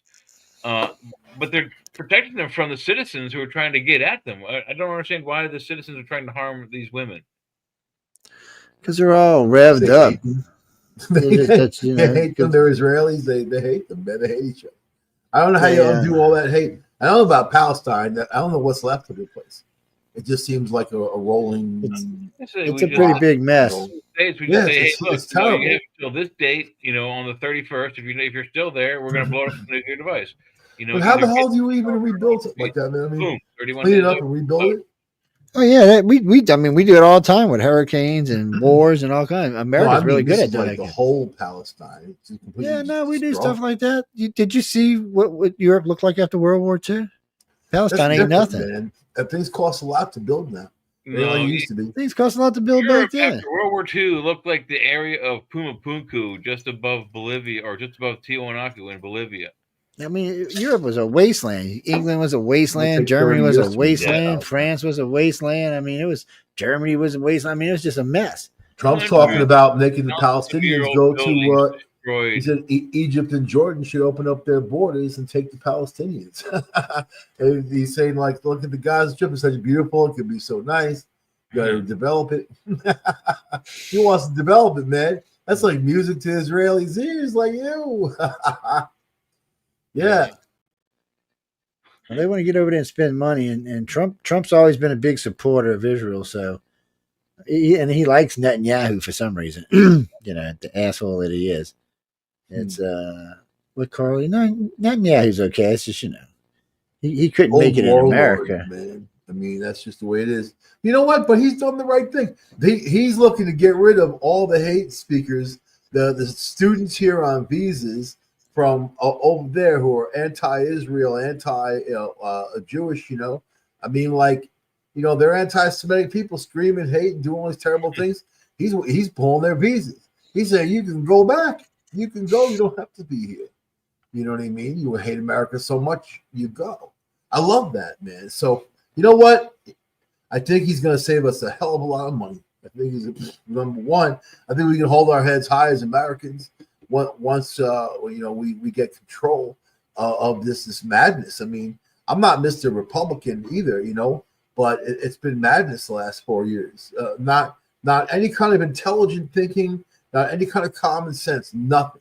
It's just been like letting the crazies who run the crazy house, and then you're there for the ride. You know what I mean? I don't know. I mean, I agree. We had a good 4 years, or a good 2.5 years with Trump in his first administration. We can look forward to possibly a good, hopefully at least that much in this administration. But oh wait, this is a great one. Yeah, hopefully. But in the past, 4 presidents have fucked with the Federal Reserve Bank, taking away their power to make our money. Those 4 presidents are McKinley, Taft, Kennedy, and Lincoln. What if he's able to dismantle? I mean, if he gets rid of income tax, he's going to He's going to get rid of the IRS. You know that he's going to fire that entire company. No, he's talking about repurposing them and putting them on the board. Well, whatever. It's exactly what he said. Power, regardless, however you want to call it, however you want to, make it work. He's going to mess with the American banking system, and he's going to give us a lot of money back by not having an income tax. That's going to be great for us, but is that going to be doom and gloom for his possible assassination? Well, I mean, I'm not worried about it, man. The only thing I'm worried about is my own bottom line, like everybody else. How much money you have in the bank, if you can pay your bills, that we're not jacked on food, we're not jacked on fuel and things like that. We've been taken advantage of by these corporations because people allow them to do it. Politicians allowed them to do it. They got kickbacks too. You think they get kickbacks? You think they get favors? With tariffs. The same things happen within our country. Companies have taken advantage of us citizens by, essentially by having us by the short hairs because you can't get the stuff anywhere else. So last time Trump was in there, the Democrats fought him vehemently, and then now they don't have the same energy or verve or nothing. So I mean, they're not going to stand in his way of the things that he needs to do, and these are things that need to be done. So I mean, you got to support that. I support the guy. I don't like him, but I support him. Yes. Okay, here we go. All right, let's go play this. Now, this is interesting. This is a picture of the one in Philly. I just found this stumbling across looking for some other stuff while y'all were chatting. Let me go find out where I put it over here. Oh, there it is. Okay, here we go. Yeah, we don't care what you're saying, dude. Now, we watch it. Up there it is. Is that 2 different pieces? Looks like a triangle. That's it. Look at it. Look at it. I mean, it's booking, man. Yeah. It's two pieces. It's broke. Look, there's a piece on the side. Was the wing on fire or something? And it looks like flame trailing out the back. It looks like a flame trail behind it. Yes. Bam. So let's go back. Terrible. Yeah. Play that in real time. Bam. I mean, he was booking, man. He was booking. Wow. How fast he's going. No, it's booking. Yeah. I mean, he's taken off. There's something really weird about that. Something. But you can see there's a little bit of rotation too, if I'm not mistaken. It's such a short piece. Let me bring it all the way back. You really can't tell, but let's see if we get a good closer. There's It's definitely it. So something happened in air for sure. It deforms right before it goes behind. Bam. Wait, did we miss something there? Let me go back a second. Yeah, there it is. See, it was definitely on fire before it hit the ground. Yeah. Oh, something inside exploded. Let's go back and look. Let's go back. Yeah, look, that's definitely. It looks like flame would go all the way back again. Let's watch. Here we go on this next one. There it is, peeking through. That definitely looked like a flame to me. That looked like a flame it's on again. fire. And without question, it's on fire.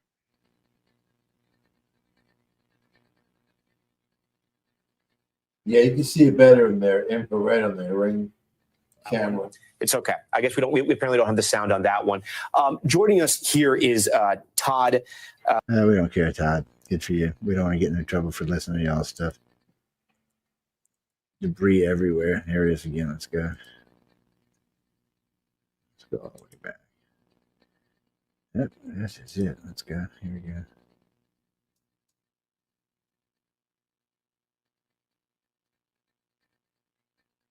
I guess I'm stop. You want to hear this guy? Let's see what he says. What about 4 miles? Some Oh, dude, I got to go back again. Sorry, I got to hear this one more time. Well, there was a takeoff clearance, so air traffic control cleared the aircraft. There's the proximity to the airport, about 4 miles. Something happened either right as the aircraft is lifting up. You can look at the incline or the decline, the descent being rather steep. Something happened rather catastrophically after the aircraft lifted off, and we don't know what it is. What do we know about this jet? It's a Learjet, correct? We know that it was a medvac plane, if you will. It carries passengers. It had flown from Miami to northeast Philadelphia. Then it was heading to Missouri, from what we know. But this type of jet, I mean, it's a high performance piece of aviation. It is a high performance jet. It is very reliable. It is very unusual to see what we've just witnessed. And so something that we can't identify yet must have influenced. When a plane is flying like that and then it seems to just nosedive down, what usually is the cause of that? It could be a number of things. What we do know is there's a loss of flight control. And so we know that's the case. We don't know if there's something inside on the flight. But it's clearly in pieces and coming down in flames. There's no control. Yes. Like I said, it's ballistic. It's underpowered, but it's ballistic. Yeah, something category. Your wheels and I just think, and you know what? I think it's the power it had was probably just a leftover with air pushing from what's left on the engine and the flame. I mean, it was either two pieces or the tip of the wing was on fire. The other wing might have been good. There was probably an internal explosion. That's probably what it was. It was probably an internal explosion. And it probably was what Jay was talking about earlier, one of those freaking oxygen tanks. Anything could have set one off. When I was in college in Savannah, my major was video production. I knew how to take a video camera, record video, audio, make lighting. I could do it all. And one of my good friends, Ed, his mom worked at a dental office, and the dentist who owned the office also, he had part of some company that built it's an ambulance device that goes in planes and helicopters. And he wanted me to come up and edit a bunch of professional video that he had into a cohesive promo video so he could sell them to different fire departments and whatnot. So I drove up to Atlanta with my friend. We stayed at his mom's house, and like Friday, I edited the thing. I got it almost all the way done. I needed a couple more hours on Saturday. The next day, I took it was like an hour and a half on Saturday, and I was done with this thing. And the dude gave me $500. I gave my friend $250. I took $250, and we went to Dragon Con. And it was very fun. So the dude funded our vacation in Dragon Con for Saturday and Sunday, and we didn't have to pay hotel fees because we were staying in Atlanta and just 45 minutes away. It was quite awesome. But I know that they've made these things for specifically to transport people either in an emergency situation or in a just normal. We can't treat you here, so we're going to put you in this helicopter and take you over to this into this hospital where they can treat you better. And these beds have things for oxygen. They have things for to doing surgery. So there's the possible noxious gases that you might put someone under for surgery. These things can explode. Oxygen is extremely volatile. Yes, it is. Yeah. Especially people don't realize that, man.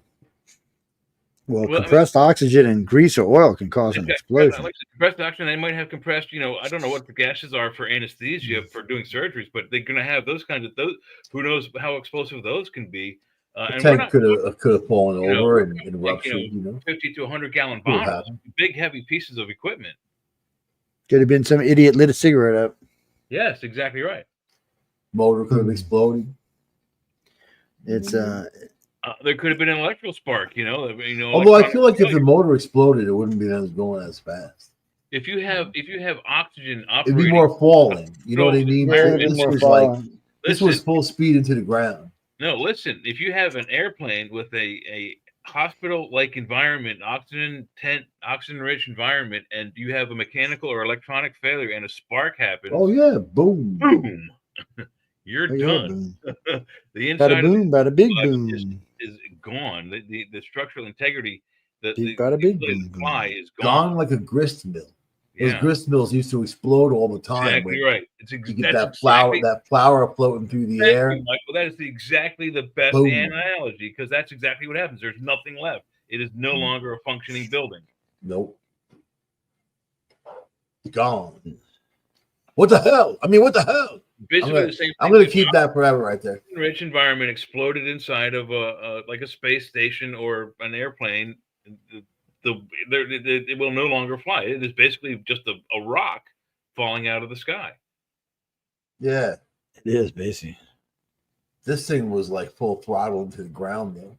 That's weird. Yeah, this was weird because of the angle it was on. It was like all the controls were in takeoff mode, but all the flight controls were damaged. I mean, that's why. Yeah, I mean, unless something just happened, they lost complete control, and it was weird, man. But they got to figure it out. Imagine that they got to put things back together again. I used to have family that was. NTSB. Yeah, well, I mean, they should probably find more. I would think they would find the information on this crash faster because it all landed on in a parking lot. Boom! None of it sunk to the bottom of a river or an ocean. Yeah, but it exploded, burned. Yeah, and the cars, mangled cars, all the mangled parts together, man, fused together. Orange black boxes are designed to take a hell of a beating and still, give back flight and recorded data. They should be able to find a black box, but they may not tell them exactly what happened. I think it will. Maybe. Well, hopefully it will. And it's an investigation. My thing is, it won't. Will we be told? Very rare cases where those devices don't have any valid information on them. They have some information, but they may not have all the information that they need. Right. Well, they should have everything in the cockpit up until the moment of it. Like that flight off of Long Island, they got what everybody says shot down because they saw a missile. Even the air traffic controller said he was in Nam and he knows what a missile looks like. The fast blip. The missile went down from the water to the airplane, and they shot the airplane down. The airplane crashed in the ocean. All those people died, or whatever. You remember that whole thing. And so, I mean, and I know a guy who was at the beach who actually saw it and saw it. They were at the beach, right there at the beach. They saw it. He was looking out at the water, and they saw the missile that went the flame from the ground to the plane. And then the CIA comes out. The CIA came out and did a movie made a movie a little bit illustrating what happened. That it was a flame trail because it was leaking fuel because they had just taken off with JFK. But they said the angle came from the water down from the water up to the plane. Anyway, nobody knows what happened in that whole situation. Still, it was never admitted. If it was maybe a failure, a missile, something going off, I don't know. You know what I mean? Who knows, man? But the reality is, it happened, and those people are dead and they're gone. You know what I'm saying? Yeah. And then it could be anybody. It could be me and you. When it comes to safety, nobody gives a crap anymore. I feel like people don't want to do their jobs these days, and I think that all that policy that Trump was totally right.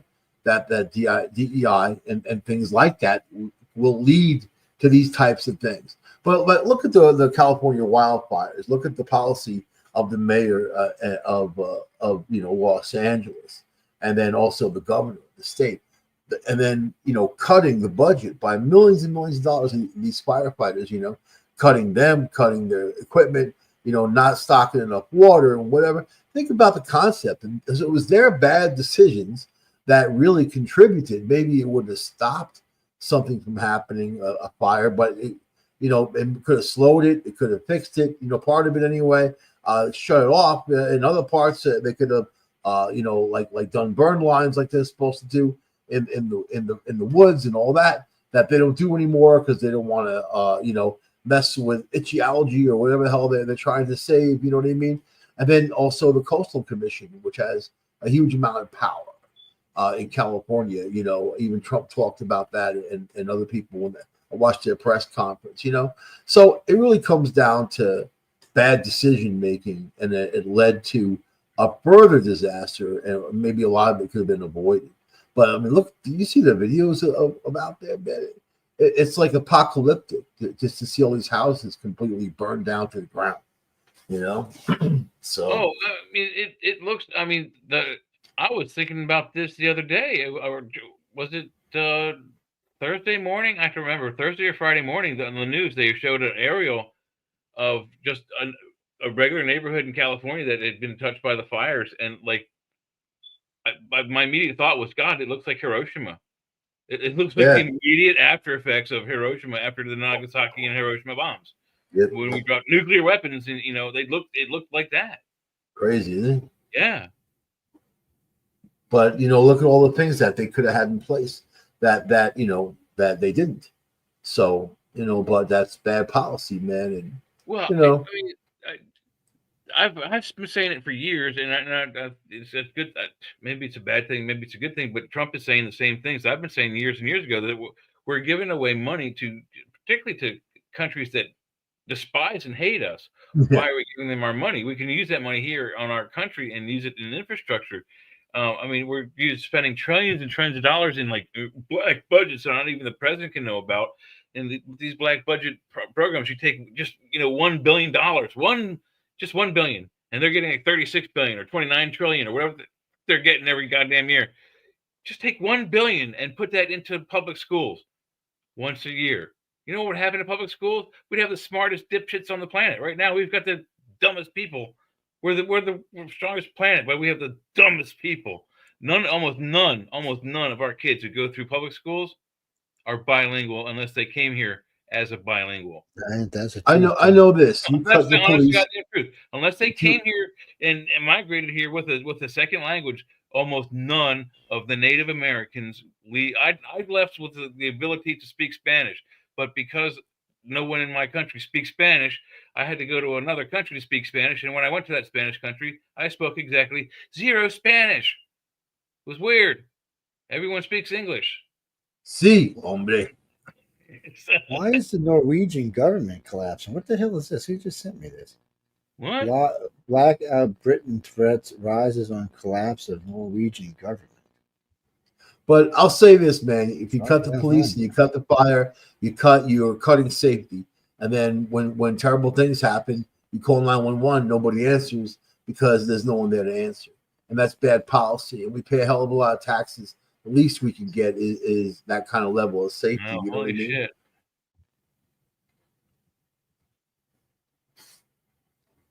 Shit. Should I start singing my rendition of Norwegian Wind? But it just said their government collapsed. I was kind of like, well, okie dokie, that's kind of strange. Do they even have one? Oh wow! Okay, do they even have a government, Norway? Oh well, let's read it. I haven't read the whole article, but we can. Do they have like radioactive reindeer from Chernobyl? I have no idea. I've never been there. That going on? Let's see. Oh, Donald Trump. Oh, 100,000 people have already signed Donald Trump's impeachment. We're going for 3 impeachments. Well, this comes from the Telegraph, apparently. That's sketchy. It's British, I guess. Blackout. Britain threat rises on collapse of Norwegian government. But down here, then it says the Norwegian government collapsed this week following a row over European Union green energy laws. What? Yep. Green energy laws suck. They can't do it. Eurosceptics collapse coalition government. Woke is dead. Woke is dead. Killing Norway, apparently. Wow. Europe's woke. See, Europe's still woke. Wow. They won't. Europe won't let it go. Who lives in Norway? I wonder how she's doing. Jesus Christ. Did we explode another spaceship in space? What happened here? What? I'm watching Elon. Here we go, Elon. Did you explode another? These starships. These starships are giving him shit, man. Starship's second flight released under Freedom of Information Act. Oh, this is one of the first flights he did. Yeah, this one exploded for sure. It went kaboom, man. Bada boom, bada bing is what it went. It's a kaboom. Let's get ready to go kaboom right now, actually. There it goes. Kaboom! And there's nothing left of it. Kaboom, big time. Show it. Put it on the screen. It's no, wait a time. I was watching it, but it's getting back to where I was over. Where the hell wait, I lost what I was actually after. What did I do with it? What the hell did I do with it? Jamie, yes, I did talk about that last week, and there should already be there. I'd have to check and see. There was supposed to be 2 rovers going to the moon. I will look and see just to see. Youngest female Black Hawk pilot in 34th. Oh, hey, wait, what is this? Did I stumble across something by accident here? Joe, you know why? I just figured it out. It's February 1st. Oh, today is February 1st. Black History Month. Okay. Groundhog Day tomorrow, man. That's right. Yeah, it's Black History Month. You don't tell the whole world that a black female pilot just crashed and killed 67 people on purpose. Let's see. Is she black? I think it was done on purpose, but we don't know. Was she black? I don't think she's black. Nobody said that. That's part of the speculation, is what I'm saying. That's all I'm saying. No, I think the whole thing goes to unqualified pilots, that they put people forward who don't deserve to be there. You know what I mean? They bend the rules, they lie and do things like that just to get them there, to say, look who we have in there. But they need to be the right people. They need to be the ones to do the right job. You know, on merit, not for any other reason. It does require certain skills. I mean, you should have to have those skills. That's right, man. You know, you want a brain surgeon to be a brain surgeon. You don't hire a brain surgeon because of the color of their skin. How racist is that? I'm hiring you because of the color of your skin. So I'm doing something for you because of your color, but not because of you. Not because you earned it or deserved it. Yes. Yeah. You know, Judge Judy said it best when his woman's like, you know, because Judge Judy doesn't, you know, she kind of called Judge Judy out not being there for women and whatever. And, you know, you're a famous woman judge and whatever. And, you know, and then she's like, that's funny. I never thought myself as a woman judge. She said, I thought myself as a judge. You know what I mean? And then the woman asking her question with like this dippy literal, just totally got it in her face. You know, Judge Judy saying, you know, I got here under merit, not because of me being a female, you know, but because I worked hard and I deserve to be here. That was like, wow, she's cool. She should run for office. I know she's 150 years old now. But, you know, okay, we got some I was audio like Judge Judy, here, man. I was like her attitude. Yeah, Judge Judy is insane. Hold on, we got a little She bit was of the audio judge here. of my friend's parents' divorce in Harlem. Where is it? She was a Harlem judge, man. She's seen a lot of stuff. No, it's not on here yet. Hold on, we gotta go find it. Obviously, I put it on something I wasn't supposed to. Oh, how did it get on there? Damn it. I hate when I do that when I search off of Google when we're doing shows because it doesn't like it. Judge Judy was a baby. No, what's that psychic, man? Miss Cleo. I know she died. Miss Cleo. Oh, really? She was a scam artist anyway. Hey, man. Okay, your husband's cheating on you, girl. Yes, Like, the word he's saying to you now. Where are we? Yeah, he's cheating on you with a few women. You know, I see it. You get him dirty in a motel. No, well, we'll get to see the SpaceX one too then. But anyway, kill him when he gets home. Yeah, girl, you're gonna kill him. You're gonna kill him. You're gonna go to prison for it. No, the chocolate. I see you going to prison for a long time. Okay, so we'll get to see both of these. So wait, let's pause this. Let me go up here and play this one from earlier I was talking about. Yeah, this is the one I was talking about earlier. This one from SpaceX. Can you see it? Yeah. It's Must come down. So we just skip ahead of it a little bit. Yeah. Oh wait, no. Where's that? Elon thing blowing up? Wait, this is a different one. Now I was watching one earlier with Starship on it, and Starship flew the living crap out of it. But anyway, this is what we actually came here for. Is this right here? We wanted to hear this audio.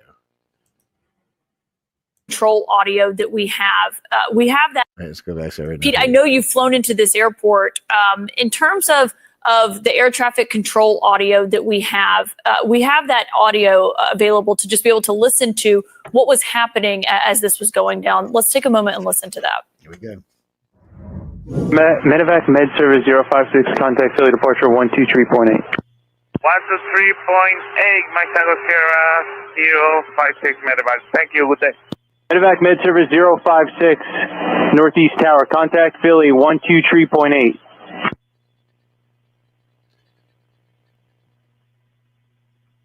Medevac Med Service, Northeast Tower. Medevac Med Service 056, Northeast Tower. You on frequency? First to runway 24. What's going on down there? Position 755. We have a lost aircraft.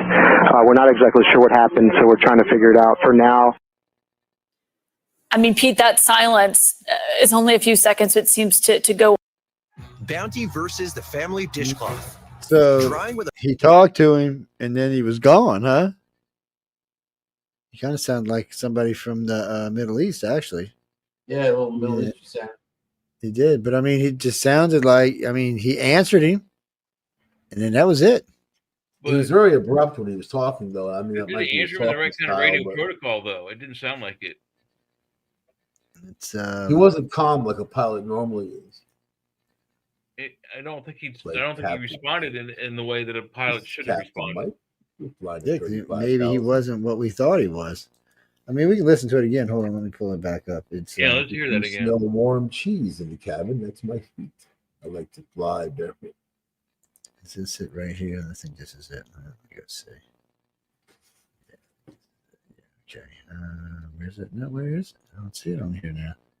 You see that? It moved it around. That was like, like he was kind of like aggressive, wasn't he? Almost like there was something going on, but we'll go back. We can loop it a couple. Obviously, there was something going on. He was probably getting all kinds of lights lighting up, and he didn't say anything about it.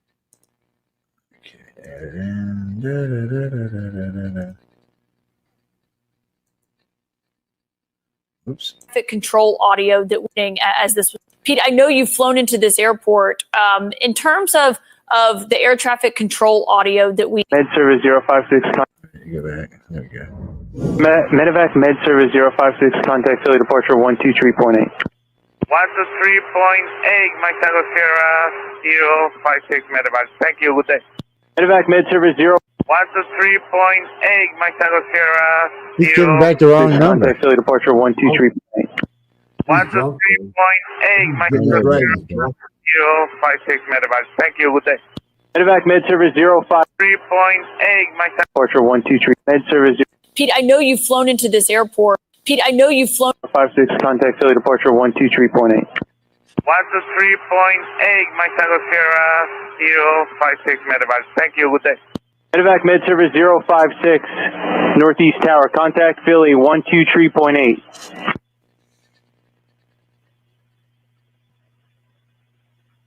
Medevac med service Northeast Tower. Medevac med service 056, Northeast Tower. You on frequency?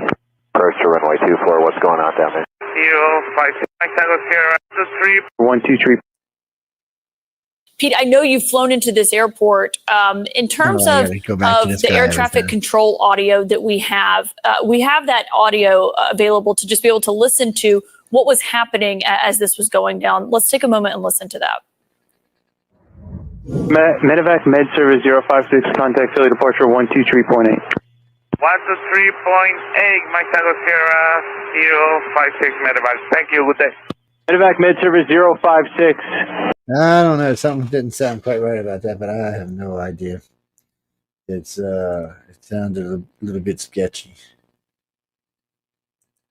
I can't make out what he says. It's really weird. Yeah, what was that? He's drunk or he's blasting on something. Who knows, man? Yeah, I mean, I kind of get that impression too. But I mean, it sounds bad that he sounds foreign, but what the hell did he say? It's like all slurred. But I heard him say 132.8 or 123.8. Yeah, and 056, and then good day. Those are clear. You know, and then that was it. There was nothing else. Boom, bam, here we go. But you didn't hear no explosion in the background or nothing. There wasn't any alarms going off. Like cockpit alarms. Because they go off when there's a failure of systems. So he must have clicked the mic. Right after he clicked the mic, while waiting for the other guy to answer back, something must have happened that fast. On the way up. That's a major. On the way down, full throttle. It's weird.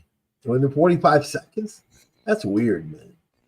That's so we'll see. We'll see what their determination is. Who the hell knows?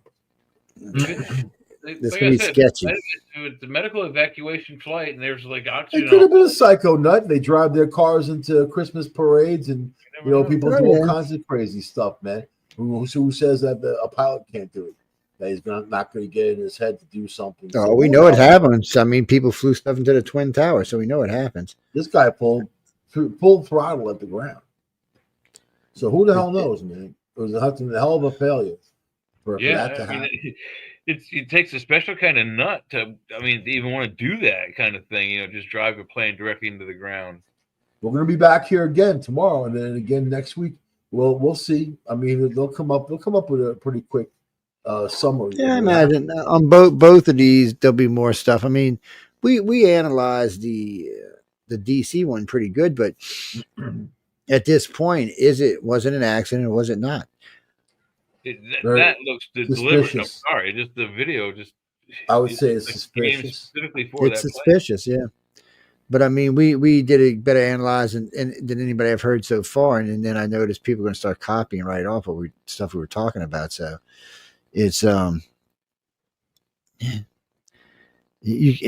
I noticed how we went through and stopped it and we're showing it.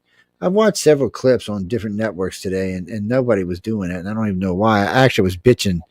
When I was talking with Linda, I was like, I don't know why would they stop the clip and pause and look and see where the damn plane's at, or look and see where the helicopter. I mean, we went right through it. It made a difference, and that's what allowed me to see. Because Shawn was asking me, and that's what allowed me to see me that little jump in that helicopter that time, with a little digit and then the little jump. What's that, Gino? We're getting ready to go in about 7 minutes. We're going to be out of here. Yes, because I'm sleepy and hungry. Yes, I've been up since 5:30. It's almost 1:30 a.m. Yes, I gotta go. What question do you have? Where? Oh, you're in New York, aren't you? Yeah. What? Oh, I think it was delivered. As of right now, I think it was delivered. I'm not sure about this one in Philly, but it kind of feels the same way. So until somebody shows me something different, that's where I'm going to say. I'm not going to go around telling everybody, "Oh, look." I think the one in Philly is equipment failure, or just whatever. Complete. It's quite yeah. I think it was. What do you mean, Chris? No, I think there was an explosion on board this plane or something. Well, because it looks like it's on fire coming down. I don't know, man. Even if there was, it would be falling to the ground. You know, if there was an explosion, it would just fall to the ground. That thing went full throttle. It had motors, it had engines going into the ground because it was like full Oh no, throttle. I think it was still under power. I just don't know if it was intentionally under Full power or throttle, something blew full up. throttle. And And if there was a because failure, and if those motors would have been separated. I mean, they would have shut off.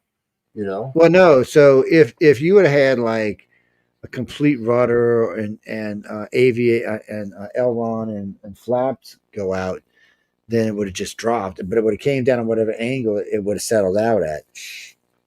Because the pilot might have That been thing grabbing looked like it was going 500 miles per hour into the ground. It was. But the fact that it looked Yeah, it like was one of the booking. wingtip, Definitely booking. but the fact that like one of the wings looked like it was on fire and it looked like it was trailing fire behind it, that I don't know what happened. Well, it also, I think, in one of the angles that we looked at, it also appeared to deform even more right before it went behind the building. Like something else flew off of it and then it went behind the building. He wasn't trying to land safely, that's for sure. That's for sure. He never made time to react or maybe even controls. Who the hell knows? But you know, for a plane that's so reliable, you know what I mean? So I'd like to know who, if it was a 6-patient thing, because I read again the FAA said it was only 2, but I read on Reuters it was 6. I would like to know who this patient that died was, and who this family was that afforded to rent this thing and take their kid to a special doctor. And who the pilot was that they're not saying, this female pilot. That was on the other one, yeah. So hopefully we'll have some more information tomorrow night when we get here, ladies. No, we'll be here tomorrow night at 7 my time, 8 J's time, and Mike's time, and then we'll see where we're at. I imagine there'll be more information, yeah. Well, we still got to get over some of Trump's people he got through nominations, and then we got to get through some stuff going on. Yeah, we got to get through some of his executive orders and stuff like that. There's just a lot to talk about right now. And what do you mean am I worried about the terrorists? From Canada, I'm not worried about the terrorists at all. Most of the ones from Mexico, I'm not worried about because we can get that stuff from other places. So I'm not really worried about that. The ones that's going to hurt terrorists is people who buy like Fords and GMs whose cars get made in Mexico. Yeah. That's going to sting.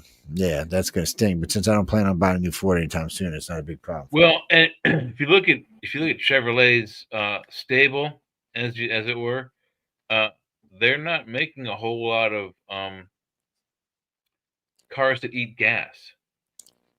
Camaro, Impala, what's below the Impala, the Malibu, all electric now. Well, we'll see if it stays like that since Trump took the electric mandate away. Remember, that's why everybody was doing it. Biden had put a mandate in that by 2030, all companies had to be producing electric cars. And now that mandate's gone. And with drill, baby, drill. So gas prices are going to come down. Yeah. So are you going to still... I want them to keep working on electric cars because electric cars need to be able to go 600-700 miles between charges. Or we need to develop refill stations like China does, where you just pull in and get some new batteries. Man, what's wrong with hybrids? You know what I mean? Best of both worlds. Right? Well, Tesla invented the first electric car that was self-generating. So for some reason, no one can come up with the reason why we don't have the Tesla self-generating electric car. And a friend of mine and I sat down one day and developed one. And it's not a hard thing to do. You need some voltage regulators. You need some generators. 4 generators in each wheel. Yeah, put a generator on each wheel. Put a generator on the front where you got to run everything to cool everything and all. And you have 5 things making power. Way more power than you're going to need. You don't need it. And and then there's another way to cheat, by the way. If you want a real hybrid, but you don't want to have to burn a lot of gas, so you develop a nice big electric engine with a nice big battery, and you put a 2 horsepower gas Briggs and Strattons in your trunk that just keeps your battery charged all the time. That's all it does. It doesn't do anything else. It's not to give you horsepower or anything else. So a 20-gallon tank would last you, Jesus, like 2 months. I mean, really and truly, yeah. So it is, and it would keep the battery charged. And anytime your car was sitting, it could still be running because it doesn't run the car or anything, so it'd be charging away. But if it was set up right, it would charge nonstop. I mean, you'd always have an 80, 90, 100% charged battery. Until your battery got bad, it would always be like that. So you wouldn't have to worry about it. You just cruise anywhere you wanted to go. You could do a pedal car too. You can pedal that sucker, man. Work out at the same time. Going to the Flintstones, man. Jetsons, not Flintstones. Jetsons, not Flintstones. Yeah, we want cars that fly and turn into briefcases, not ones you have to stick your feet through the bottom of it and That's stop right. it. I remember that stupid sound. People can't even master the roads, let alone master the skies with flying cars. You want to see shit crashing to the ground. And remember, it's not a flying car if it can't drive on the road, too. Right. So the other day they kept saying, "Look at these flying cars," and I got on the website and I tore them off. It's not a flying car. Ideally, what would be the most coolest would be a vehicle that is multi-atmospheric, can go in outer space, inner space, underwater, on the ground, fly in the air. And you know what? Probably in 100 years we'll have that. Yeah. Right now we've got boat cars that work pretty good, but pretty soon they'll add drone boat cars. Yes, I agree. We don't have marriage of the three. But I'm pretty sure pretty soon somebody will put some of those drone props on it, and we'll have a boat drone flying car. We won't have a submarine one yet, but we'll get to that. We'll get to that. And I did see somebody put wheels on one of them dolphin things. Do you ever see the porpoise things they got now? They look like if you ever watched some sci-fi. Oh God, a long time ago. It was like sci-fi, Star Trek sci-fi is what it was. I mean, it was like Star Trek for shit. For submarines. It was like Star Trek for submarines. It was Seawolf. Oh man, what the? Yeah, no, not Seawolf. No, this was Sequest. This was Sequest. There you go. That's what it was. Sequest. And wasn't that Roy Scheider? Wasn't Roy? Yeah, that was Roy Scheider. That's actually who it was. It was Roy Scheider. And you know what? And then whatchamacallit's kids was on there. The comedian guy. I can't remember his name either. Well, also that kid Jared something or other. He was like the second Karate Kid. He was in that one stupid movie where he pretends to be a ninja. Yeah. Well, and then what is this? It was a famous fat comedian. He used to ride around. He was in Cannonball Run and shit. And Dom DeLuise. Dom DeLuise's kids is in there, two of them. In Stargate, his son was the main producer, and his son and one of his other sons was in Stargate. Just kids. He was actually he made a guest appearance on there. Dom DeLuise did a guest appearance on one episode of Stargate. Yeah, he did. He was a real pain in the ass. 21 Jump Street. He was one of his sons. Yeah. So I mean, they seem to be a pretty well-adjusted family, well-adjusted family, I should say. But anyway, I'm going to go eat a quesadilla. I made homemade quesadillas, and they came out really good. You know what the problem with quesadilla is? I can only eat half a case. Yes, I'm a quesadilla ass. So I always like my quesadillas to have a little, kind of soft fluid to it, because I like my tortillas really crispy. So, I always want to. There's a couple of restaurants who make them really good around here, so I've been trying to figure out how to do it. Finally, I did, but I cheated tonight. I made the onions and bell peppers and put everything in there and put the butter and anyway, so there was a little liquid there. But what I did was, is that Tostitos cheese dip you get that you can eat thing. I just took a scoop and rolled it around on each one of the tortillas after I had crisped them up, because I used the big ones, and then put everything unloaded on there with all the cheese and all on it. It came out really good. It was just nice. Didn't have a dry, nothing to it. They came out really good. I was like, look at this shit. You have to see if you can find the brand. You might find it in the the organic aisles of your stores. But no kidding, the name of the brand is extremely racist, but it's called Green Mountain Gringo, and it's the best. Gringo. I swear to God, that's the name of the brand. It's Green Mountain Gringo. I'm not making that shit up. Next time I buy a bottle, I'll bring it up here and show you on camera. It's the best salsa you ever get. But as soon as you open the bottle, there's no preservatives in it. You've got like 5 days, and then it goes south on you. Yeah. But if you get past 10 chips, if you buy the hot one, and you get past 10 chips, you're a champion. Stuff is extremely hot, but it's very, very good. Well, I also made my own guacamole with it and stuff like that. Yes, Chris, I'm actually quite a good cook. Yes, I cook a lot of different things too. I'm pretty good at cook too. A I'm actually lot of different realms. writing a cookbook. And so anyway, we're gonna get out of here. I want to thank everyone for tuning in to what the hell are we now? Oh, United Public Radio. Yeah. We said we were the Pinnacle Network. No, what the hell? The Who Network? And where did you get that from? No, actually, that was a suggestion for us to change if we get out of the public market. Yes. But who told you that? No, I didn't tell you that. And there's only 2 other people that knew it. No, they didn't tell you either. So what are you, psychic or something? Psycho, huh? Raymond, where are you from, Raymond? Florida. Just Florida? Florida's a big state. Just Florida, huh? Okay, that's fine. One question and then we're going. What is it? Do we think both were? I will say I think that for sure the one in DC was probably intentional. The one, see, I wasn't leaning towards that in Philly until I heard this guy in the radio. Now 50-50. Well, he sounds kind of drunk. Earlier on in the show, did any of these, were any of these as a result of alcohol? Maybe one. Yeah, so he was slurring his words. That's for sure. Yeah, you can't understand what he's saying, at least in that recording, anyhow. Oh no, Don, no, Michael, no, Michael he's the Grim Reaper.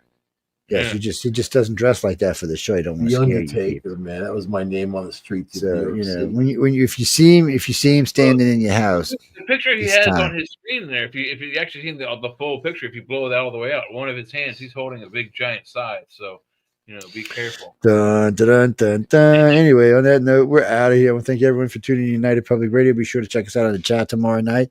Any new information we have, we'll give y'all tomorrow. We got a couple off-topic things we'll be talking about tomorrow too, because it's one of the shows that allows us to talk about whatever we want to talk about. Again, it's a show about nothing and everything. So bring your panties with you, because we're going to be talking about those too. Any new information we find on any of the things that we've been talking about tonight, from hostages, because there'll be some release tomorrow, to both the crashes, to anything else we run across between now and then, we will tell you about. No, it's not actually a news show, but because there's so much news right now, we're just trying to help keep everybody in the know. And not just in the know, in a more honest know than what you usually get from watching the news. Remember when there used to be no news, Joe? Remember that? Like we had to look for stories to talk about. I know. Then all of a sudden everything just changed drastically, and now it's just Mike's right. We used to be like, man, what are we going to talk about tonight? It's not anymore. Now it's like, ooh. Right now, we could actually have a half hour to an hour show every day on news. It's fucking ridiculous. Easily. And with the madman Trump on the loose, it's even more. But anyway, again, on that note, good night. Thank you for tuning in to United Public Radio on News and Night, y'all. It's Jay, Mike, and Joe. We are out of here. Sean's already going to bed because he's got to work tomorrow. Yep. Yes, Sean is Dexter. He's the real Dexter. On that note, good night. And stay tuned for whoever's coming on next, because I have not a clue.